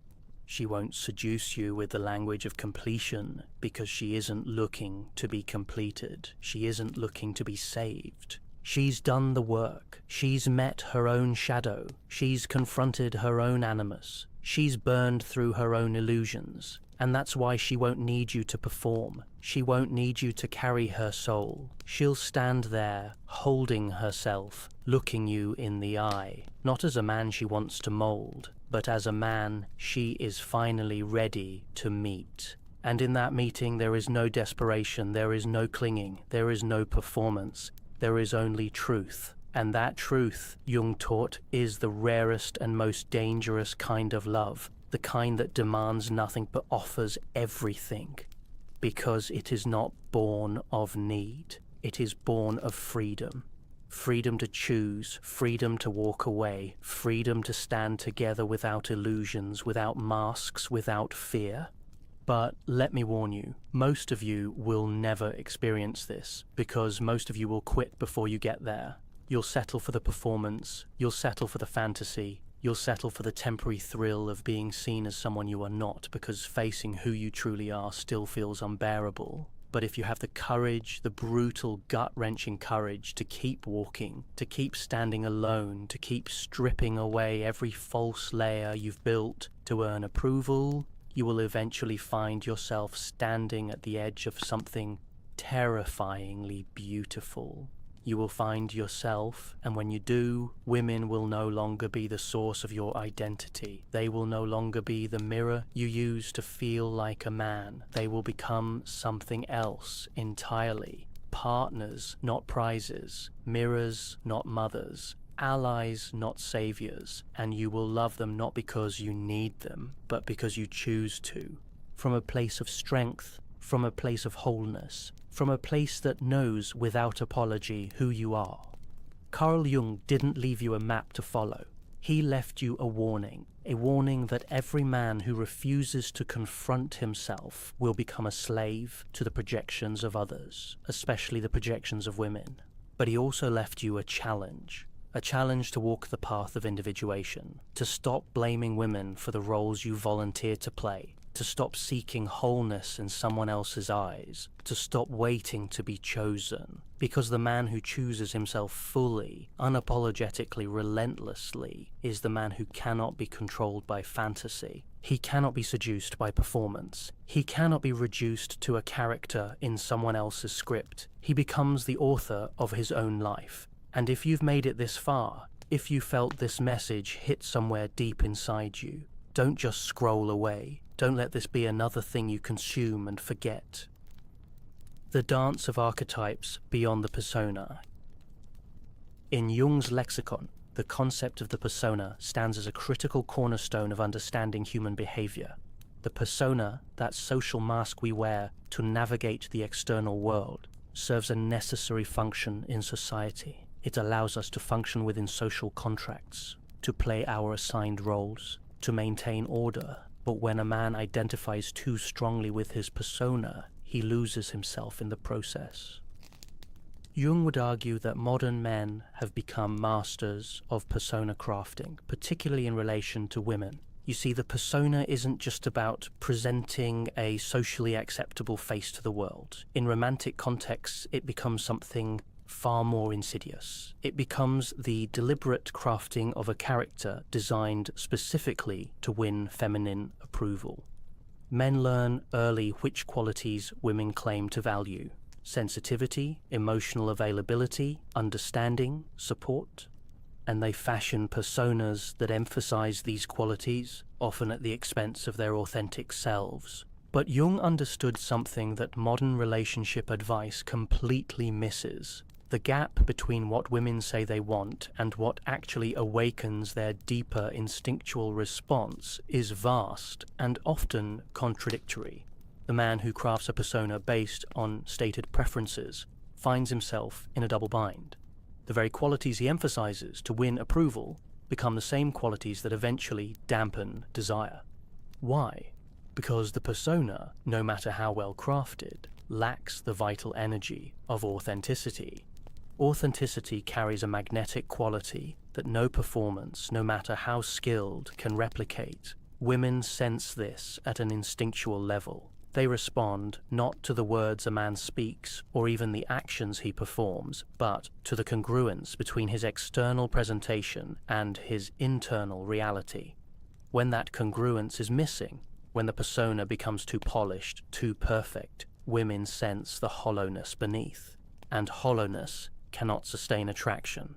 Jung described the unconscious as compensatory to consciousness. What this means in practical terms is that the harder you try to appear as one thing on the surface, the more powerfully its opposite quality emerges from your unconscious in unexpected ways. The man who tries too hard to appear strong reveals his weakness in subtle ways he cannot control. The man who performs sensitivity often harbors unexpressed anger that leaks through in passive-aggressive behavior. The unconscious always finds expression, always balances the equation.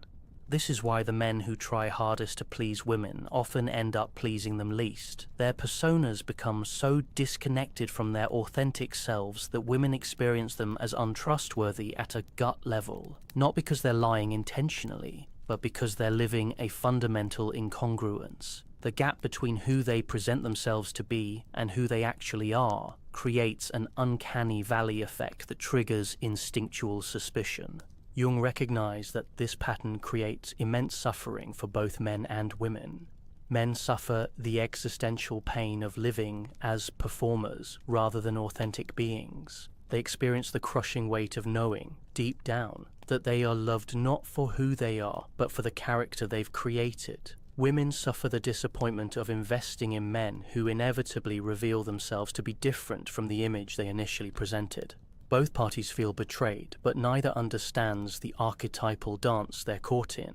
The way out of this dance isn't through better performance, it's through the abandonment of performance altogether. Jung used the term individuation to describe this process.